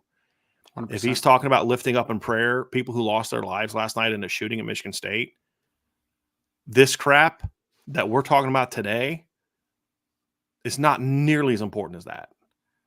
And it's not the right place. And that says more about you than it does as a person, if you're doing that, than it does about Father Jenkins, in my opinion. Yep. Just block those people on Twitter. There's a time and a place to have and just because bad things happen in the world doesn't mean we then can't talk about these things. But my point is there's a time and a place. And a response to that is not the time nor the place. And so I would encourage you all to not allow your frustrations to do things that are going to then reflect on you. Because at the end of the day, I can't control what Jack Swarbrick does. I can't control what Ron Paulus does. I can't report what Father Jenkins does. I can't control what Marcus Freeman does or anybody else does. I can only control what I do. And and to me, that should always be at the end of your day. And my dad taught me this lesson when I was a kid. I don't care that your teacher treated you a certain way. Your reaction is what I have a problem with. I don't care what your coach said to you. Your reaction is what I have a problem with. You're responsible for how you respond. You're not responsible for how people treat you. You're responsible for how you treat other people and how you respond. And we all need that reminder. I know I need that reminder sometimes, Ryan, when I'm responding to people on the message boards, like, you know what? Do you really need to respond that way? Do you really need to have that kind of venom in your tone? You don't know what this guy's going through right now. And I don't always succeed in that. Often don't. But I think we all need that reminder sometimes, you know? So anyway, that little rant is over. I appreciate all of you so much. We had great attendance last night today. Vince and Sean are going to be, or excuse me, Vince and Jesse are starting here in less than an hour. They have moved IB Nation Sports Talk up to 5 o'clock today because they have some Valentine dates tonight that they need to get to. And I'm sure a lot of you do as well. So IB Nation Sports Talk is going to start at 5 o'clock tonight. They're going to be discussing more about the Andy Ludwig situation, asking some questions, answering questions and different things like that. So make sure that you are on the show with them, 6 o'clock on the Irish Breakdown channel. It's the IB Nation Sports Talk show with Sean Stiers and Jesse Stiers. Check that out, folks. Hit that message board. Sign up for that message boards at boards.irishbreakdown.com. Shamrock, Blue, Gold Club memberships. They are booster clubs. They're meant to support us. If you sign up for the booster, for the Blue or the Shamrock Club, you get a free IB mug. It looks somewhat like this, but it's got a club.